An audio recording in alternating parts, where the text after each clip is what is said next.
ওই ওঠ, আমি কলেজে যাব। কি তাড়াতাড়ি ওঠ, আমার দেরি হয়ে যাচ্ছে। কি হয়েছে তোর? এত চিল্লাচিল্লি করিস কেন?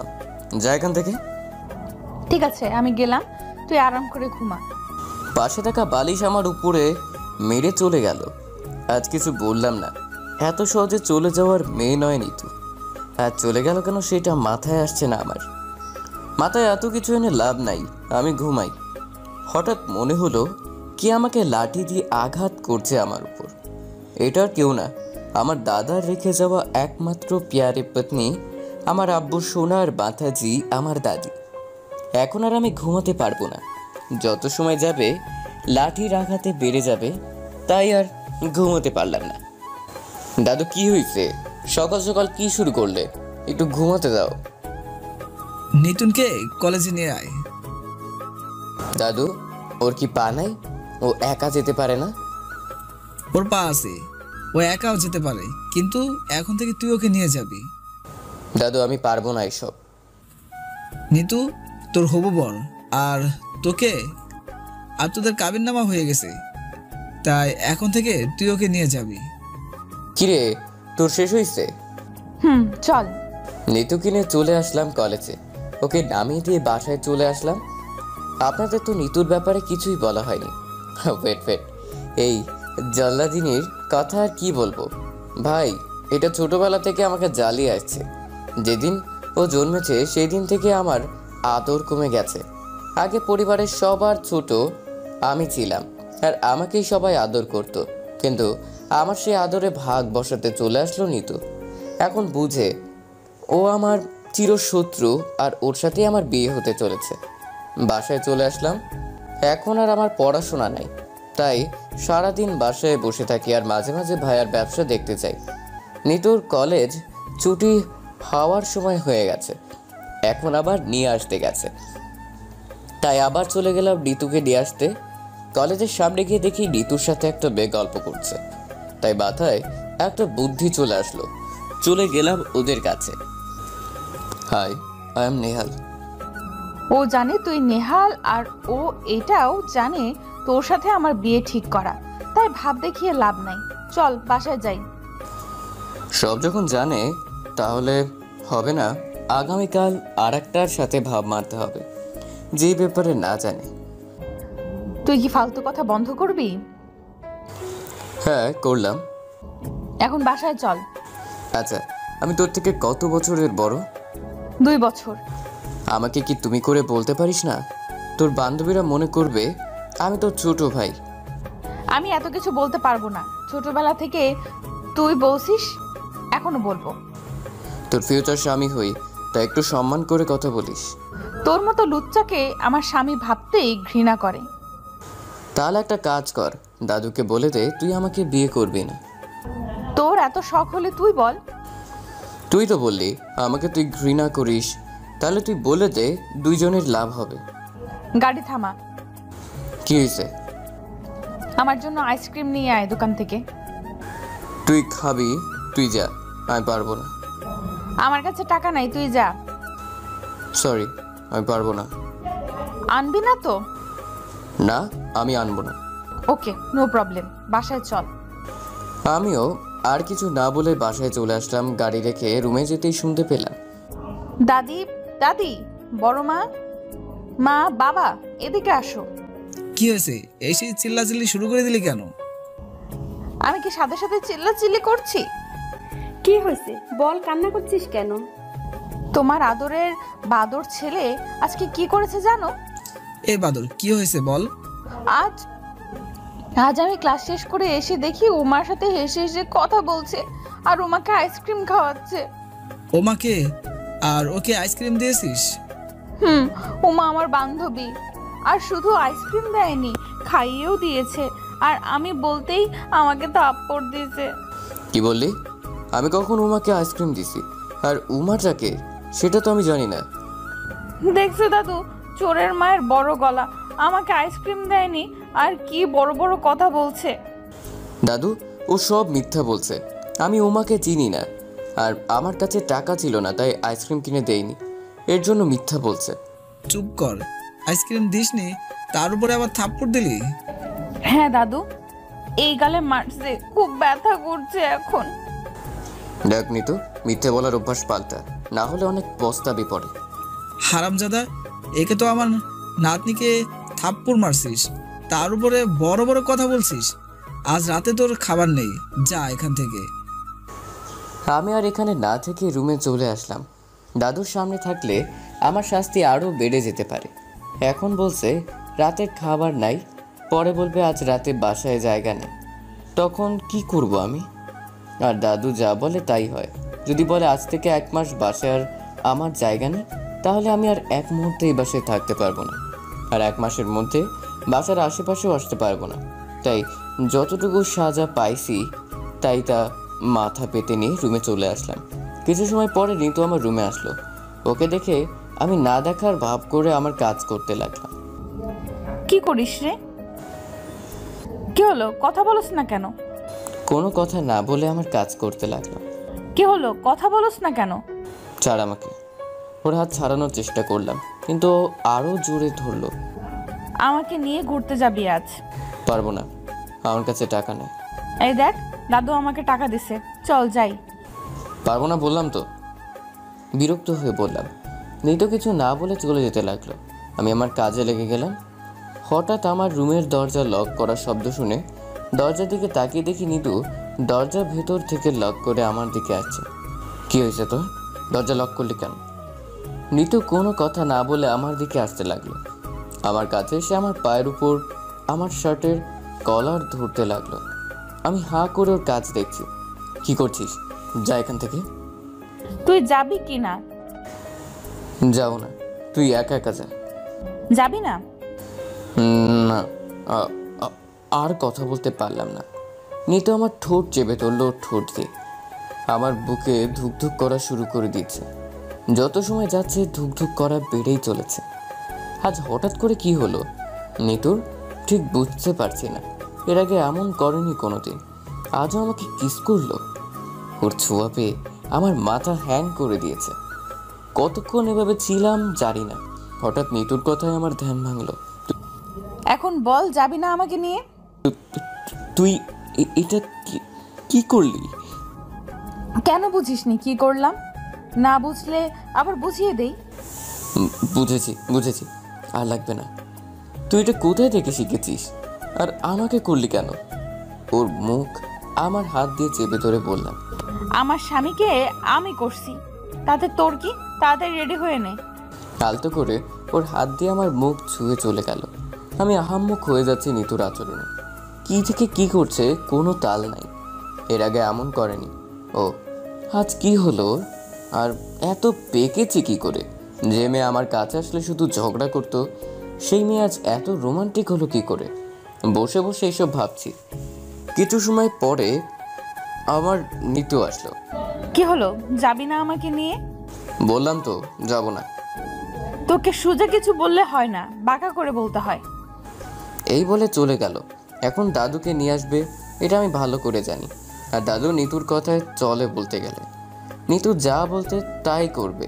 তাই দাদুর বকা না শোনার জন্য রেডি হতে লাগলাম। কোথায় যাবি এখন? কোথায় আবার? তোমার আদরের নাতনিকে নিয়ে যাব। শার্টের বোতাম লাগাতে লাগাতে বললাম। কিরে, তুই তো বললি ও না করেছে। আগে তো না করছে। কানের ডাক্তার দেখা তাড়াতাড়ি, নাহলে কিছুদিন পরে আর কানে কাজ করবে না। দাদুর দিকে চেয়ে বললাম। দাদু কোনো কিছু না বলে চলে গেল। নিতে কিছু সময় দাঁড়িয়ে ভেঙচি কেটে চলে গেল। আমি রেডি হয়ে বাইকের চাবি নিয়ে রুম থেকে বাহির হয়ে দেখি নিতু দাঁড়িয়ে আছে। আমি কোনো কথা না বলে বাহিরে চলে আসলাম। নিতুও আমার পিছু পিছু আসলো। গ্যারেজ থেকে বাইক নিয়ে রওনা দিলাম কোথায় যা ঠিক জানি না। কোথায় যাবি এখন? কোনো পার্কে চল। পাশের একটা পার্কে চলে আসলাম। বাইক রেখে ভেতরে গেলাম। আমি আর নিতু। আমি হাঁটছি, নিতুও হাঁটছে। আমি থেমে গেলে নিতু থেমে যায়। এক কথায় আমাকে ফলো করছে। কিছু সময় এইভাবে থেকে আমার আর ভালো লাগলো না। তাই নিতুকে বলতে লাগলাম, এখানে কিসের জন্য আসছিস? তোর সাথে হাঁটার জন্য। আমার হাঁটতে ইচ্ছে করছে না, আমি এখন বসবো। এই বলে একটা চেয়ারে বসে পড়লাম। আমিও বসবো। তুই আমাকে ফলো করিস কেন? তো কি করব? আমি তোর সাথে আসছি, তাই তুই যা করবি আমিও তা করব। আমার এখন আকাশে উড়তে ইচ্ছে করছে। আমারও। তুই যা, আকাশে ওড়। তুই গেলে আমিও যাব। যা ইচ্ছা কর। তুই যা করবি আমিও তা করব। আচ্ছা, আমি তোর থেকে বড়, তুই আমাকে তুমি বলতে পারিস না? তুই আমাকে তুই করে বলিস কেন? আপনি এখন একটু চুপ থাকেন। না, আমি তোর থেকে ছোট, তুই আমাকে তুই করে বলবি। আমার ইচ্ছে হয়েছে তুইও আপনি বল। না, আমি পারবো না। তুই আমাকে তুই বলবি, আমিও তুই বলবো। হায় আল্লাহ, এ কোন পাগলের পাল্লা আমাকে ফেললে? আমি পাগল না, পাগলি। চুপ। এই তো আর কিছু না বলে গাল ফুলিয়ে বসে আছে। এই হলো আর এক সমস্যা, কিছু বললেই গাল ফুলিয়ে বসে থাকে। এখন ওর গাল ফুলানো কমাতে হবে, না হলে বাসায় কি আমার খবর করে ছাড়বে। তাই ওর জন্য আইসক্রিম আনার জন্য বসা থেকে উঠতেই নিতু আমার সাথে উঠলো। আমি আইসক্রিমের দোকানে গেলাম, ও গেল। নিতুর ফেভারিট আইসক্রিম ওর হাতে দিতেই ওর রাগ কমে গেল। কিন্তু যখন টাকা দিতে যাব তখন ঘটলো বিপত্তি। পকেটে হাত দিয়ে দেখি টাকা তো দূরের কথা, পকেটে একটা কাগজও নাই। পকেটে হাত নিয়ে নিতুর দিকে অসহায় অবস্থায় তাকাইলাম। চোখ দিয়ে ইশারা দিয়ে বললাম পকেট ফাঁকা। তারপর আর কি, নিতুর টাকা দিয়ে আবারও গাল ফুলিয়ে হাঁটা শুরু করলো, সাথে আমিও গেলাম। হঠাৎ করে ঘটলো আর এক বিপত্তি। নিতুর সাথে হাঁটতে হাঁটতে কখন যে একটা মেয়ের সাথে ধাক্কা খাইছি বলতে পারিনি।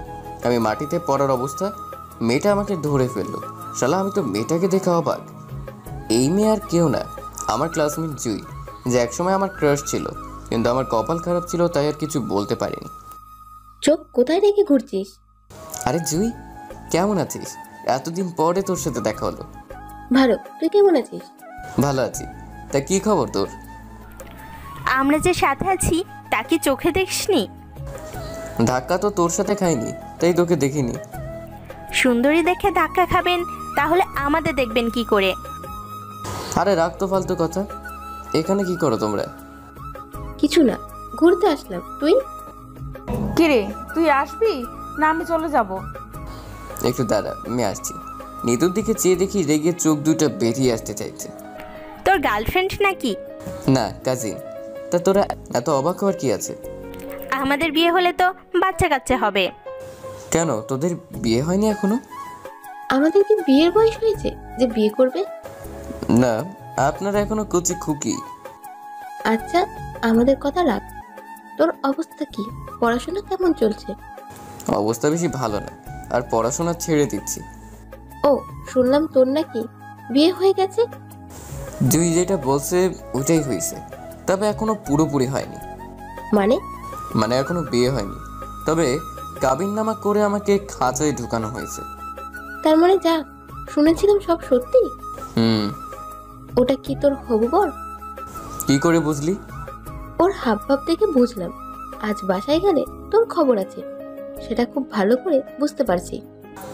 কি বললি ঠিক বুঝলাম না। বাসায় যা, তারপর সব বুঝবি। আমার এখন আসি, ভালো থাকবি। ওকে, তোমরাও ভালো থাকো। ওরা চলে গেল ওদের রাস্তায়, আর আমি চলে আসলাম নিতুর কাছে। নিতুর চেহারার দিকে চাওয়া যাচ্ছে না, খুব রেগে আছে বোঝা যাচ্ছে। এত সময় আমাদের থেকে কিছু দূরে দাঁড়িয়েছিল। আমি ওর কাছে যেতেই, শেষ হলো তোর পিরিত করা? না, কাল আবার দেখা করার কথা বলছে। কি বলছে? কাল আবার দেখা করার জন্য? হুম। তুইও কি দেখা করবি? করবো না কেন? ওই যে নীল ড্রেস পরা মেয়েটা যার সাথে আমি ধাক্কা খাইছি, সে কে জানিস? আমার জানার কোনো ইচ্ছা নাই, তুই চল, আমি এক্ষুনি বাসায় চলে যাব। আরে শোন না, ও আমার কলেজ লাইফের ক্রাশ ছিল। ভাবছিলাম ওকে প্রপোজ করব, কিন্তু তার আগেই দাদা তোকে আমার গলায় ঝুলিয়ে দিয়েছে। আমার কথা শুনে দাঁড়িয়ে গেল। কে বলছিল আমাকে গলায় ঝুলানোর জন্য? জানা তোর ওই পেতনির গলায় ঝুলে যা। তোর জন্য পারলাম না, না হলে কিছু একটা করে ফেলতাম। নিতো আর কিছু বললো না। ওর চোখের দিকে চেয়ে দেখি চোখে পানি চলে আসছে। আমি আর কিছু বললাম না, বাসায় চলে আসলাম। বাসায় এসে নিতু কোনো কিছু না বলে ওর রুমে চলে গেল। দাদু দুইবার ডেকেছে, কিন্তু কিছু না বলে চলে গেল। আমিও আমার রুমে চলে আসলাম। কিছু সময় পরেই দাদু চিল্লানি শুরু হয়ে গেল। কি জন্য চিল্লাচিল্লি করতেছে তা আমার বোঝা হয়ে গেছে। নিতু কিছু বলছে কিনা সেটা আমি জানি না, তবে নিতু যে কান্না করছে সেটা দেখে দাদু আমাকেই বকা দিচ্ছে। আম্মু রুমে আসলেন। তুই নিতুকে কি বলছিস? আমি তো কিছুই বলিনি। তা তাহলে ও রুমে বসে কান্না করছে কেন? আমি কি জানি ও কেন কান্না করতেছে? এখনই যা, ওর কান্না থামা, না হলে আজ কি হবে কে জানে।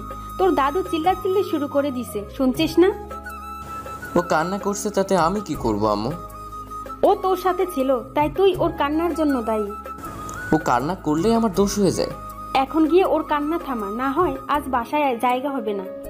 নিতু কিসের জন্য কান্না করছে? আজ বিকেলবেলা ওর টাকা আইসক্রিম খাওয়ার জন্য? না, এমন হওয়ার কথা না।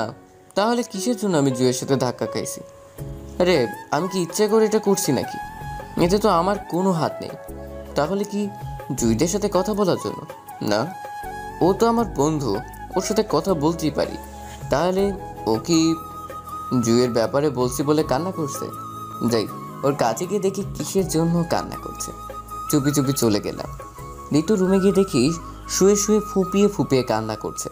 কিরে তোর কি হয়েছে? কিসের জন্য কান্না করছিস? কিছু না। এই নে তোর টাকা। আমি নিশ্চিত তুই আইসক্রিমের টাকার জন্য কান্না করছিস। আমি কি বলছি টাকা দেওয়ার জন্য? তাহলে নিশ্চয়ই আমি যে জুয়ের সাথে ধাক্কা খাইছি এর জন্য। তখন তো আমি দেখিনি ওই দিক থেকে কেউ আসছিল। আমি তোর রাগ ভাঙানোর জন্য তোর পিছু পিছু আসছিলাম, আর হঠাৎ করে কি হয়ে গেল? তুই যা এখান থেকে। আমার সাথে ওর কোনো সম্পর্ক নাই, ও তো আমার ক্লাসমেট, তাই ওর সাথে একটু কথা বলছি। বলছি না এখন থেকে যাওয়ার জন্য? সত্যি বলছি, আমি জুইকে পছন্দ করতাম, কিন্তু কিছুই বলিনি জুইকে। বলতে চাইছিলাম, কিন্তু দাদা তোর সাথে আমার কাবিননামা করিয়ে দিলেন। এরপর থেকে ওসব ভুলে গেছি, আর কোনো দিন কোনো মেয়ের উপর ক্রাশ খাইনি। এক এক করে সব বলে দিলাম, কিন্তু কিছুই হলো না। তোকে বলছি না যাওয়ার জন্য? নিতুর রুম থেকে বাহির হয়ে নিজের রুমে যেতে লাগলাম, তখন দেখি দাদু বাসার মেইন দরজার দিকে ইশারা দিয়ে বলছেন বাসা থেকে বাইরে যাওয়ার জন্য। অসহায়ের মতো আম্মুর দিকে তাকাইলাম, আম্মু কিছু বলছে না। ছোট চাচার চাচির দিকে তাকাইলাম সমান অবস্থায়, তার কিছু করার নাই। মাথা নিচু করে চলে আসলাম বাইরে। এখন কি করব? কোথাও যাওয়ার মতো জায়গাও নাই। পকেটে মাত্র 50 টাকা আছে, নিতুকে দেওয়ার জন্য নিচ্ছিলাম, ও নেয়নি বলে পকেটে আছে। এই টাকা দিয়ে ফুটপাতের কোনো খাবার দোকানে গিয়ে বড়জোর 1 প্লেট ভাত আর একটি ডিম ভাজি পাওয়া যাবে, এর থেকে বেশি কিছু পাওয়া যাবে না। তাই আর কোথাও না গিয়ে মেইন গেটের পাশে বসার জায়গা আছে, সেখানে বসে পড়লাম। মশাগুলোও বাংলালিং দামে আমার রক্ত পাইছে, তাই যে যেমনে পাইছে খাওয়া শুরু করছে। 1 ঘন্টা পরে ভাইয়া বাসায় আসলেন। আমাকে এখানে দেখে কিছু সময় আমার দিকে তাকিয়ে থেকে বললেন, তা আজ কি জন্য এই শান্তিভোগ করতে হচ্ছে? কি আর, আমার মহান দাদা সাহেব মহান একটা কাজ করে গেছেন, সেই জন্য। যাক, আল্লাহ আমাকে এই যাতা থেকে বাঁচাইছে। ভাইয়া আজ রাত থাকার মতো একটা ব্যবস্থা করে দাও, এখানে খুব মশা কামড়াচ্ছে। আমার কাছে কোনো উপায় নাই, তবে আজ মশার কয়েল কিনেছি, সাথে আছে তুই, এটা রেখে দে। কয়লা আগুন ধরাবো কি করে? আশেপাশে কোনো দোকান থেকে আগুন নিয়ে আয়। ভাইয়া আমার হাতে কয়েল দিয়ে চলে গেল। এই অপরাধের শাস্তি আমাদের বাসায় সব পুরুষেরা ভোগ করেছে, দাদাও মনে হয় করেছে। আমার দাদা কি করে যে এই বুড়িকে বিয়ে করছে আর কি করে সংসার করছে উনি ভালো জানেন। এখানে বসে মশার কামড় না খেয়ে হাঁটা শুরু করলাম। কোনো দোকানে গিয়ে কয়েল জ্বালিয়ে কিছু খেয়ে আসবো এই 50 টাকা দিয়ে। এখন ফুটপাতের খাবার দোকানগুলো লাগিয়ে চলে গেছে, না হয় ডিম ভাত খেয়ে নিতাম। কথায় আছে না, নাই মামু থেকে কানা মামু ভালো, তাই মাংস খাওয়ার চেয়ে এখন ডিম খেয়ে পার করে দিতাম। কিন্তু ডিমটাও আমার কপালে নাই, তাই আর কি করা। একটা কেক আর 1 বোতল পানি নিয়ে আর কয়েল জ্বালিয়ে চলে আসলাম বাসার কাছে। বসে বসে কেক খেয়ে পানি খেয়ে বসে বসে জিমুতে লাগলাম। ঘুম চলে আসলো। মশাগুলো এখন আর কিছু করতে পারছে না কয়েলের জন্য। হঠাৎ কি হলো ঠিক বুঝতে পারলাম না। আমার ঘুম ভেঙে গেল। আশেপাশে তাকাতে লাগলাম, কিছুই দেখলাম না। উপরে থাকে, উপরে তাকাতেই দেখি নিতু ছাদের উপর থেকে আমাকে ডাকছে, ওই উপরে চল, আয়, সবাই ঘুমিয়ে গেছে। মাথা নিচু করে বসে আছি। কি হলো? বসে বসে মশার কামড় খেতে খুব ভালো লাগছে, তাই না? আর একবার বলবো আসতে, আসতে হলে আয়, না হলে আমি দরজা লাগিয়ে দেব। এখানে বসে মশার কামড় না খেয়ে উপরে গেলেই ভালো হবে, আর আমি তো নিজ ইচ্ছায় যাচ্ছি না, তাই কোনো সমস্যা হবে না। তাই অনেক চেষ্টা করে আম গাছ দিয়ে উপরে গেলাম। চুপি চুপি আমার পিছু পিছু আয়। আমি আর কথা মতো পিছু পিছু যেতে লাগলাম। নিচে এসে আমার রুমের দিকে যেতে লাগলাম। ওইদিকে কোথায় যাস? আমার রুমে যাব, আমি ফিসফিস করে বললাম, দাদু শুনে ফেললে খবর খারাপ হয়ে যাবে। তোর রুমে বড় থালা ঝুলানো আছে। তাহলে আমি এখন কোথায় যাব? আমার রুমে চল। তোর রুমে কেন যাব? তাহলে দাদুর রুমে চলে যা। মাথা খারাপ হয়েছে? এখন দাদুর রুমে যাব? তাহলে আমার রুমে চল। কি আর করা, নিতুর রুমে যেতে হলো, এছাড়া কোনো উপায় নাই। এই খাবার খেয়ে শুয়ে পড়। এই খাবার কোথায় পাইলি? আকাশ থেকে পড়ছে। পেটে খিদা ছিল তাই চুপচাপ খেয়ে নিলাম। এখন কোথায় ঘুমাবো সেই চিন্তায় পড়ে গেলাম। ওর রুমে একটা সোফাও নেই, সোফা থাকলে সোফায় ঘুমিয়ে যেতাম। আমি দাঁড়িয়ে চিন্তা করতে লাগলাম। নিতু আমার এই অবস্থা দেখে বলল, কি হয়েছে? এরকম হাবলার মতো দাঁড়িয়ে আছিস কেন? তোর সাথে ঘুমাবো। না, দাদুর রুমে যা। একটা বালিশ দে, আমি ফ্লোরে ঘুমাবো। ফ্লোরে ঘুমাতে হবে না, আমার খাট অনেক বড় আছে, দুইজন অনায়াসে ঘুমানো যাবে। না, তারপরেও আমার একটা আনইজি লাগছিল নিতুর সাথে এক খাটে ঘুমাতে। ঘুমাতে হলে ঘুমা, না হলে আমার রুম থেকে চলে যা। কি আর করব, ওর খাট অনেক বড়, তাই দুজন ঘুমাতে কোনো প্রকার কষ্ট হবে না। আর আমারও ফ্লোরে ঘুমানোর অভ্যাস নাই, তাই খাটে শুয়ে পড়লাম। আমি একদিকে শুয়ে আছি, নিতু অন্যদিকে, আর আমাদের মাঝে কোল বালিশ দেওয়া আছে। তুই কি ওই মেয়েটাকে সত্যিই ভালোবাসিস? কোন মেয়ে? আচ্ছা, যার সাথে কথা বলছিলি? ও, জুয়ের কথা বলছিস? বাসি তো। কি বললি তুই? কিছুদিন পরে তোর সাথে আমার বিয়ে, আর তুই অন্য একটা মেয়েকে। কি হয়েছে তোর, এমন করছিস কেন? আমি কাল দাদুকে বলবো আমি এই বিয়ে করব না, তুই অন্য একটা মেয়েকে ভালোবাসিস। তোকে যদি আর কোনো দিন দেখি কোনো মেয়ের সাথে, তাহলে তোর খবর আছে। 100 বার বলবো, তাতে তোর কি? আমার কি জানিস না? না, তোর কি? আমি অন্য মেয়ের সাথে কথা বললে? আমি তোর হবু বউ, তাই আমার অনেক কিছু। আমি অবাক হয়ে নিতুর রাগী চেহারার দিকে চেয়ে আছি। রেগে গেলে মেয়েদের খুব মায়াবী লাগে। নিতুকে আজ এভাবে না দেখলে বুঝতেই পারতাম না। হঠাৎ করে খেয়াল করলাম নিতুর ঠোঁট দুইটা কাঁপা শুরু করে দিয়েছে, ধীরে ধীরে আমার দিকে এগিয়ে আসছে। এই অবস্থায় আমার বুক ধুকধুক করা শুরু করে দিয়েছে। কি করব বুঝতে পারছি না। নিতুকে সরিয়ে দিতেও পারছি না। ওর মিষ্টি ঠোঁটের ছোঁয়া মিস করতে ইচ্ছে করছে না। নিতু একেবারে আমার কাছে চলে আসছে, ওর নিঃশ্বাস আমার মুখে এসে পড়ছে। নিজেকে আর ঠিক রাখতে পারলাম না। ঠোঁট দুইটা এগিয়ে দিয়ে নিতুর মিষ্টি ঠোঁট চেপে ধরলাম। এই যেন এক অন্যরকম অনুভূতি, যা বোঝানোর সামর্থ্য আমার নাই। এইভাবে কতক্ষণ ছিলাম মনে নাই। আমার দম বন্ধ হয়ে আসছিল, নিঃশ্বাস নিতে কষ্ট হচ্ছিল।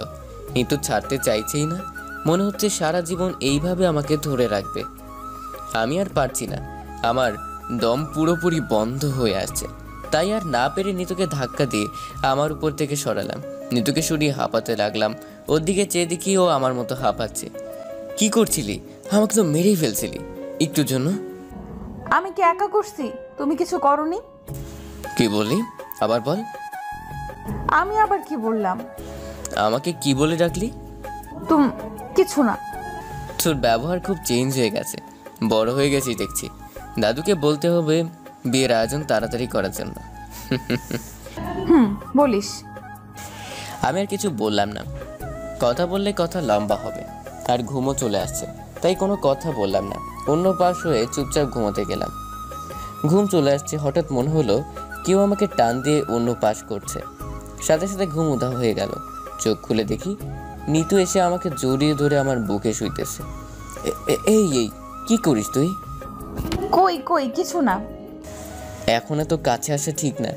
আমি কথা বলার সাথে সাথে আবার এসে আমার বুকে শুয়ে পড়লো। নিতু কি করছিস এসব? সরিয়ে দিতে চেষ্টা করলাম। আমি আমার হবু স্বামীকে জড়িয়ে ধরছি, তাতে তোর কি? ছাড় বলছি, এসব ঠিক না। আবার ছাড়াতে চেষ্টা করলাম। চুপ থাক, না হলে আমি চিল্লানি শুরু করব। আমিও চিল্লিকে সবাইকে বলবো তোর এইসবের কথা। আমি কান্না করে চিল্লাইতেই সবাইকে বলবো তুই আমার রুমে এসে আমার সাথে জোর করছিস, তখন কি হবে বুঝতে পারছিস তো? আর কিছু বললাম না। এমন করে এর আগে ও একদিন আমাকে ফাঁসিয়েছে। এখন যদি বকে আর ওর সাথে জোর করছি, তাহলে ভাই আর আম্মু আমাকে মেরে কুচি কুচি করে নদীতে ভাসিয়ে দিবে। আর দাদু যদি আমাকে ধরার সুযোগ পায়, তাহলে আমার কি হবে আল্লাহ জানে। এখনও ছোট চাচা ছোট চাচি রয়ে গেছে, এদের কথা আর নাই বললাম, তাই চুপচাপ শুয়ে আছি। নিতু যখন আমাকে জড়িয়ে আছে, তাহলে আমিও জড়িয়ে ধরি। তারপর আমিও জড়িয়ে ধরে ঘুমিয়ে পড়লাম। সকালে ঘুম ভাঙার পর দেখি নিতু আমার বুকে খুব আরামে ঘুমিয়ে আছে। আমি উঠতে যাব কিন্তু উঠতে পারলাম না নিতুর জন্য। আজ খুব তাড়াতাড়ি পাশে রাখা ঘড়ির দিকে চেয়ে দেখি এখনও ভোর 6টা। তারপরও আমার চেষ্টা করলাম নিতুকে ছাড়ানোর, কিন্তু আমি যত ছাড়াতে চাই ও তার থেকেও বেশি শক্ত করে আমাকে জড়িয়ে ধরে। কোনো উপায় না পেয়ে আবার ঘুমিয়ে গেলাম। হঠাৎ ঘুম ভেঙে গেল। চোখ খুলে দেখি নিতু আমার উপর আগের মতোই ঘুমিয়ে আছে। সামনে তাকাতে আমি কেঁপে উঠলাম। দাদু আমাদের দিকে রাগি চোখে তাকিয়ে আছে। আমি দেখে ভয় পেয়ে গেলাম, তাই নিতুকে ধাক্কা দিতে লাগলাম, কিন্তু ওর ওঠার কোনো সারা শব্দ নাই। তাই জোরে একটা ধাক্কা দিলাম। কি হয়েছে? চুপচাপ ঘুমাতে পারিস না? সামনে তাকিয়ে দেখ। ওর কানের কাছে মুখ নিয়ে বললাম, কি হয়েছে? ঘুমা চুপচাপ, কোনো কথা বলবি না। আরে সামনে তাকিয়ে দেখ। ওর মাথা ঘুরিয়ে দেওয়ার চেষ্টা করে বললাম, কি? আরে দাদু তুমি? কি হয়েছে এসব? আর তোকে না বললাম আজ বাসায় আসার জন্য? এখন আমি কি বলবো খুঁজে পাচ্ছি না। আমার ভয়ে হাত পা কাঁপা শুরু হয়ে গেছে। নিতো কিছুটা ভয় পেয়েছে, তাই কথা বলতে পারছে না ঠিক মতো। আমি অসহায়ের মতো নিতুর দিকে চেয়ে আছি। ওইদিকে কি? আমার দিকে তাকিয়ে বল। দাদু ওর তুই চুপ কর, আমি তোকে বলতে বলিনি। আমার কথাটা শোনো। কাল রাতে আমি জানালা লাগাতে গিয়ে দেখি ও নিচে বসে মশার কামড় খাচ্ছে। সব কিছুর পরেও ও তো আমার হবু বর। ওর যদি এখন মশার কামড় খেয়ে কোনো রোগ হয়ে যায় তাহলে তো পরে আমারও সমস্যা হবে। তাই ডেকে আমার রুমে নিয়ে আসি। Thank you. কেন? এখন আমাকে বাঁচানোর জন্য। It's okay. এখন আমার রুম থেকে তাড়াতাড়ি যা, অনেকক্ষণ ছিলি। তুই তো দেখি লোকাল বাস হয়ে গেছিস। কি কি? আমি লোকাল বাস? তা নয় তো কি, আদর করে ঘরে আনলে এখন ঘাট ধাক্কা দিয়ে বাহির করতে চাইছিস? তাড়াতাড়ি ভাগ, না হলে কিন্তু সত্যি আমি ঘাড় ধাক্কা দেব। হয়েছে, আর লাগবে না, আমি চলে যাচ্ছি। চুপি চুপি নিতুর রুম থেকে বাহির হয়ে আমার রুমের সামনে চলে আসলাম, কিন্তু রুমে ঢুকতে পারলাম না। এখনও তালা চলছে আমার রুমের সামনে, তাই আবার চলে গেলাম নিতুর রুমে। নিতু, এখন আবার কি হয়েছে? রুমের তালা ঝুলছে, একটু চাবি এনে দে। আমি পারবো না। প্লিজ এনে দে। শর্ত আছে। কি? আমাকে নিয়ে ঘুরতে হবে বিকেলবেলা। ওকে, নিয়ে যাব, এখন চাবিটা এনে দে। ওয়েট। তারপর নিতু দাদুর রুম থেকে চাবি এনে দিল। আমি রুমে গিয়ে ফ্রেশ হয়ে নাস্তা করতে আসলাম। এসে চুপচাপ খেতে বসলাম। সবাই চুপচাপ নাস্তা করছে, আমিও কোনো কথা বললাম না, চুপচাপ আছি। কিছু সময় পরে দাদু বললেন, আমি আগামী পরশু নেহার আর নিতুর বিয়ে অনুষ্ঠান শেষ করে ফেলতে চাই। হঠাৎ করে এই সিদ্ধান্ত কেন? আমার ইচ্ছা হয়েছে তাই। তোমাদের সবার মেহমানদের দাওয়াত দিয়ে দাও। আর কেউ কিছু বললো না, কিন্তু আমি চিন্তায় পড়ে গেলাম। এত তাড়াতাড়ি বিয়ে করে ফেলবো ভাবতেই লজ্জা লাগছে। খাওয়া শেষ করে যে যার মতো চলে গেল। আমিও রুমে চলে আসলাম। কিছু সময় পরে নিতু মেসেজ দিল ছাদে যাওয়ার জন্য, তাই ছাদে গেলাম। কি হয়েছে রে তিতু? একদম আমাকে তিতু বলবি না। আচ্ছা, কি জন্য ডেকেছিস বল। হঠাৎ করে দাদুর কি হলো রে? কেন, কি হয়েছে? হঠাৎ করে বিয়ে দিবে কেন? তো কি হয়েছে? এত তাড়াতাড়ি বিয়ে হয়ে যাবে কেমন কেমন লাগতেছে। একদিন তো বিয়ে হবেই, আজ হোক আর কাল, এত চিন্তা করে লাভ নাই। তোর খুব আনন্দ হচ্ছে তাই না? না হওয়ার কি আছে? শালা লুচ্চু, তোর আনন্দ হবে তা আমি জানতাম, কিন্তু আমার কথা ভেবে দেখ, আমার কি এখন বিয়ের বয়স? কেন, বুড়ি হয়ে বিয়ে করার ইচ্ছা নাকি? সব সময় কিন্তু ফাজলামো ভালো লাগে না। কুল ম্যান, কুল। আচ্ছা তুই বল, আমি কি না করেছি বিয়ে করব না তোকে? আমিও না করিনি। তুই তো লুচ্চা, তাহলে না করবি কেন? তাহলে তুইও?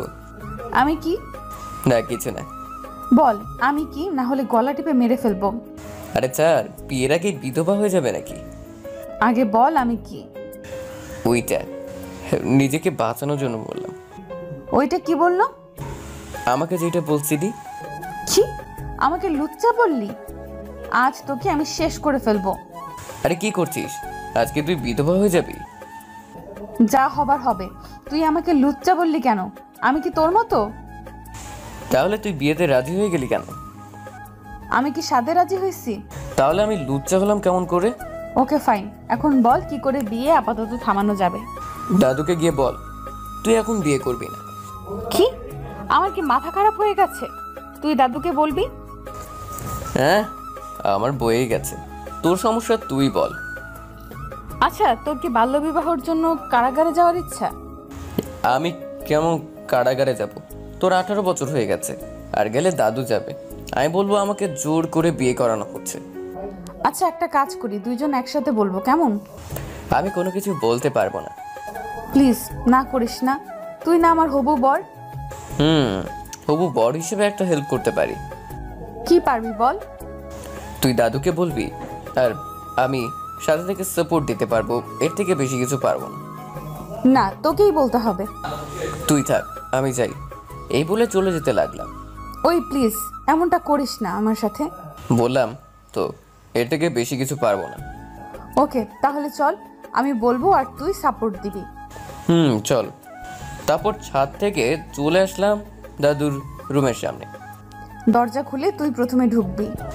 না, তুই ঢুকবি। না, তুই ঢুকবি। আমি পারবো না। আমি কান্না শুরু করব। আমি এখন থেকে চলে যাব। আমি দরজা খুলে দিচ্ছি, দুইজন একসাথে ঢুকে যাও। ভাবি, তুমি নিতুকে নিয়ে যাও ভেতরে, আমি চলে যাই। মেরে তক্তা বানিয়ে দিব, চল আমার সাথে। কিছু বলবি? দাদু, বলছিলাম কি, বিয়ের জন্য এত তাড়াহুড়ো করার কি আছে? আরো কিছুদিন যাক, তারপর না হয়। হ্যাঁ দাদু, আরো কিছুদিন গেলে ভালো হতো। আর কি বলবে? না। তাহলে তাহলে তুই চুপ করে চলে যা। দাদু, আমরা এখনো বিয়ের জন্য প্রস্তুত নই। কি বললে? হ্যাঁ দাদু, আমরা। লজ্জা করে না এই কথা বলতে? একসাথে এক বিছানায় থাকতে পারিস, আর এখন বলছিস প্রস্তুত নয় বিয়ের জন্য? আমি আর নিতু অপরাধীর মতো মাথা নিচু করে দাঁড়িয়ে আছি। এখানে দাঁড়িয়ে আছো কেন? যাও এখান থেকে। আমরা দুজন আর কিছু বললাম না। বলার মতো কিছুই নাই আমাদের কাছে। ইচ্ছে করছিল অনেক কিছু বলতে, কিন্তু বলে কিছু লাভ হবে না, হুদাই নিজের ক্ষতি হবে। তাই মাথা নিচু করে চলে আসলাম। বিকালবেলা শপিং করতে যেতে হবে, দুজনকে রেডি হয়ে থেকো। দুজন মাথা নেড়ে হ্যাঁ সূচক উত্তর দিয়ে চলে আসলাম। দাদুর রুম থেকে কিছু দূর এসেই নিতু আমাকে মারতে শুরু করলো। শালা লুচ্চা, তোর জন্য আজ আমার এই অবস্থা হয়েছে। তুই কেন আমার রুমে আসলি? হ্যাঁ, সব কিছু আমার জন্য, আর তুই কিছু করিসনি। আমিও একটা ফোন নিয়ে পাল্টা আক্রমণ করতে লাগলাম। সব কিছু তোর জন্য হয়েছে। আমার কি দোষ ছিল? তুই যদি ভ্যাব্যাক করে কান্না না করতি, তাহলে আমারও বাইরে গিয়ে মশার কামড় খেতে হতো না, আর আজ এমন হতো না। তাহলে তুই ওই পেতনির সাথে এত রসের পীড়িত করতে গেলি কেন? এতে তোর সমস্যা কি? কি হয়েছে এখানে? আর কিছু বলা হলো না। দুজন মাথা নিচু করে দুই দিকে চলে গেলাম। আমি আমার রুমে, নিতু ওর রুমে। বিকেলবেলা সবাই রেডি হয়ে আছে শপিংয়ে যাওয়ার জন্য। আমি রুম থেকে বাহির হয়ে এসে দেখি সবাই আমার জন্য অপেক্ষা করছে। আমি আসতেই সবাই বাহির হলো। আজ নিতু দেখি মন খারাপ করে আছে। সবাই গাড়িতে উঠছে, আর আমি বাইক নিতে লাগলাম। এদিকে কোথায় যাচ্ছিস? তোমরা যাও, আমি বাইক নিয়ে আসছি। আমিও ওর সাথে যাই। দাদু সবাই গাড়ি করে চলে গেল। আমি আর নিতু বাইকে করে যেতে লাগলাম। আজ নিতু একদম চুপচাপ হয়ে গেছে, কোনো কথা বলছে না। কি ঋতু, কথা বলিস না কেন? কিছু ভালো লাগছে না। কি হয়েছে আজ? কিছু না। এত চিন্তা করিস কেন? বিয়ে তো একদিন করতে হবেই। তো এত তাড়াতাড়ি করার কি আছে? আমার সাথে রাগ দেখাচ্ছিস কেন? তো কার সাথে দেখাবো? তোর জন্য সব কিছুতে গন্ডগোল হয়। কি বললি? আমার জন্য? আমার জন্য তো কিছু হয়নি, সবকিছু তোর জন্য হয়েছে। চুপচাপ বাইক চালা, না হলে গলা টিপে মেরে ফেলবো। হ্যাঁ, মেরে ফেল। তোকে বিয়ে করাচ্ছে তোর হাতে মরে যাওয়া ভালো। তোকে মেরে আমি সারা জীবন জেলের ভাত খাবো, তাই না? তুই জেলের ভাত খাইলে আমার কি? কি বললি? তোর কিছুই না। না। ওকে। চলে আসলাম শপিং মলে। বাইক পার্কিং করে সবাইকে খুঁজতে লাগলাম। হ্যাঁ, পাইছি। ওনাদের খুঁজে এখন ওনাদের কাছে চলে গেলাম। বিকাল থেকে রাত 10টা পর্যন্ত সবাই কেনাকাটা করলো। আমি আর নিতু মন মরা হয়ে ওদের সাথে ঘুরছি। আমার পায়ে ব্যথা শুরু হয়ে গেছে। একটানা 6 ঘন্টা দাঁড়িয়ে থাকা যায় আপনারা বলেন? এখন খাবার খেয়ে বাসায় যাওয়া হবে, কারণ এখন বাসায় গিয়ে রান্না করা সম্ভব না। আর বাসাও কেউ নাই যে রান্না করে রাখবে। একেবারে ফুল প্যাকেজ নিয়ে শপিংয়ে আসছি। রাতে খাবার খেয়ে বাসায় চলে আসলাম। আজ খুব ধকল গেছে শরীরের উপর, তাই কাপড় চেঞ্জ করে ফ্রেশ হয়ে এসে গা বিছানায় এলিয়ে দিতেই ঘুম চলে আসলো। সকালে ঘুম থেকে উঠে ফ্রেশ হয়ে নাস্তা করে রুমে এসে মনে হলো আমার কিছু ক্লাসমেট আছে, তাদের সাথে তেমন যোগাযোগ হয় না, মাঝে মাঝে এফবিতে কথা বলি। এদের দাওয়াত দেওয়া প্রয়োজন, তাই যার যার নাম্বার ছিল সবাইকে কল দিয়ে দাওয়াত দিলাম। তারপর বাহিরে এসে দেখি আমাদের বাড়ি লাল নীল বাতি দিয়ে সাজানো শুরু হয়ে গেছে। আমার তো এখানে কোনো কাজ নেই, তাই ঘুরে ফিরে সব কিছু দেখতে লাগলাম। এক এক করে সময় চলে যেতে লাগলো। সকাল থেকে দুপুর, আর দুপুর থেকে বিকেল হয়ে গেল। এখন আমাদের বাসায় বিয়ে বাড়ির আমেজ চলে আসছে, সব মেহমান চলে আসছে, বাসায় হই হুল্লো শুরু হয়ে গেছে।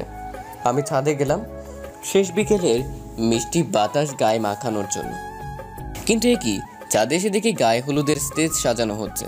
আমার বিয়ে, আমার গায়ে হলুদ হবে, কিন্তু আমি কিছুই জানি না। রুমে চলে আসলাম। আমার গায়ে হলুদের অনুষ্ঠান করার কোনো ইচ্ছা নেই, কিন্তু আমার কিছুই করার নেই। মাথা পেতে সব কিছু মেনে নিতে হবে। এরকম বিয়ে আমার চিরদিনের শত্রুরও যেন না হয়। আমার তেমন কোনো শত্রু নাই। তারপরে বললাম, রাতের খাবার খাওয়ার পরে ভাবি সে গায়ে হলুদের জামা কাপড় দিয়ে বলে গেল তাড়াতাড়ি রেডি হয়ে ছাদে যাওয়ার জন্য। বাদ্য ছেলের মতো কাপড় পরে রেডি হতে লাগলাম। আবার ভাবি এসে বলল তাড়াতাড়ি ছাদে যাওয়ার জন্য। সবাই নাকি আমার জন্য অপেক্ষা করছে। আমিও তাড়াতাড়ি রেডি হয়ে ছাদে যেতে লাগলাম।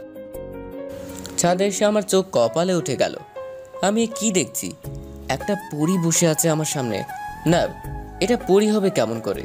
এর তো ডানা নাই, তাহলে এটা ডানা কাটা পরী। আজ নিতুকে নীল শাড়ি পরানো হয়েছে, সাথে হালকা মেকআপ। অসাধারণ লাগতেছে বলে বোঝাতে পারবো না। এভাবে হা করে কি দেখতেছো? যাও ওর পাশে গিয়ে বসো। আমি গিয়ে নিতুর পাশে বসলাম। অনুষ্ঠান শুরু হলো, সাথে সাথে শুরু হলো ক্যামেরাম্যানের অত্যাচার। ভাই এই দিকে তাকান, ভাবি এই দিকে তাকান। প্রায় 2 ঘন্টা পরে আমার আর নিতুর উপর অত্যাচার করা শেষ হলো। রুমে এসে দেখি রাত 2টা হয়ে গেছে। কাপড় চেঞ্জ করে দিলাম এক ঘুম।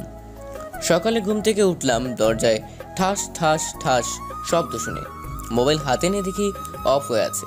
মনে হয় চার্জ শেষ হয়ে গেছে। কোনো রকম ঘুম ঘুম চোখে দরজার কাছে গেলাম। দরজা খুলে দেখি দাদু সামনে দাঁড়িয়ে আছে। আজ আমি কি এমন করলাম যে এভাবে দাঁড়িয়ে আছে? কিছুই তো মনে পড়ছে না, কিন্তু দাদু আমার দিকে এমনভাবে তাকিয়ে আছে মনে হচ্ছে আমি অনেক বড় একটা ভুল কাজ করছি বা অনেক বড় অপরাধ করেছি। অনেকক্ষণ এভাবে থেকে আমি দাদুকে জিজ্ঞেস করলাম, দাদু কি হয়েছে? এখন কি তোর ঘুম থেকে ওঠার সময় হলো? কেন, কি হয়েছে? বাচ্চা বাচ্চা ভাব নিয়ে বললাম। কিছুই হয়নি। মানে কয়টা বাজে জানিস? কয়টার হবে? 8-9টা হবে। 11:30 হয়ে গেছে, আর তুই বলছিস 8-9টা বাজে? তো কি হয়েছে? মাত্র 11:30 হয়েছে। কি হয়েছে মানে? কিছুক্ষণ পরে অনুষ্ঠান আর তুই এখনো ঘুমাচ্ছিস। যা তাড়াতাড়ি গোসল করে রেডি হয়ে থাক। কি যে হয়েছে কে জানে, কোথাকার রাগ কোথায় এসে মিটিয়ে গেল কে জানে। খামাখা আমাকে ধমক দিয়ে চলে গেল, শান্তিতে ঘুমোতেও দিল না। যাই গোসল করে। কিছু সময় পর আবার এসে দেখি আমি এখনো গোসল করিনি, তাহলে আরও কিছু সময় আমাকে বাণী শুনিয়ে যাবে। গোসল করে এসে দেখি শেরওয়ানি পায়জামা আমার খাটের উপর রাখা। যাক, এই একটা সুবিধা পাইলাম, কিছু চাইতে হয় নাই কারো কাছে, সময় মতো পেয়ে যাই। কিছু সময় পরে চলে গেলাম বিয়ে করতে। বিভিন্ন নিয়মকানুন নিয়ে বিয়ে সম্পূর্ণ করলাম। বাসায় অনেক নিয়মকানুন শেষ করে নিতুকে আমার রুমে রেখে আসলো। আজ একবারও নিতুকে ঠিক মতো দেখতে পারিনি। আজ কেমন লাগছে নিতুকে তা ঠিক বলতে পারবো না। সারাদিন মাথায় লম্বা ঘোমটা দেওয়া ছিল। অনেক অপেক্ষার পরে স্বপ্নের বাসর ঘরে যাওয়ার সময় আসলো। আমার রুমের দরজা খুলতে যাব, তখন ভাবে এসে আমার সামনে হাজির। কি দেবর সাহেব, এত তাড়া কিসের? কিসের তাড়া? আমার রুমে আমি যাব, এতে তাড়াহুড়া করার কিছু নাই। হ্যাঁ, এটা তোমার রুম, কিন্তু আজ একটা বিশেষ রাত, আর এখন ভেতরে যেতে হবে।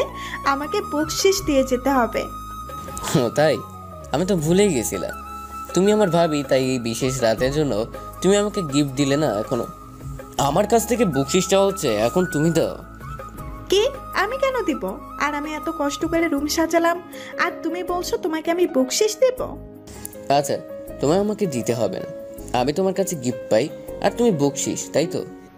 আমার কাছে কোনো গিফট নেই, আমার বকশিস দাও তাড়াতাড়ি।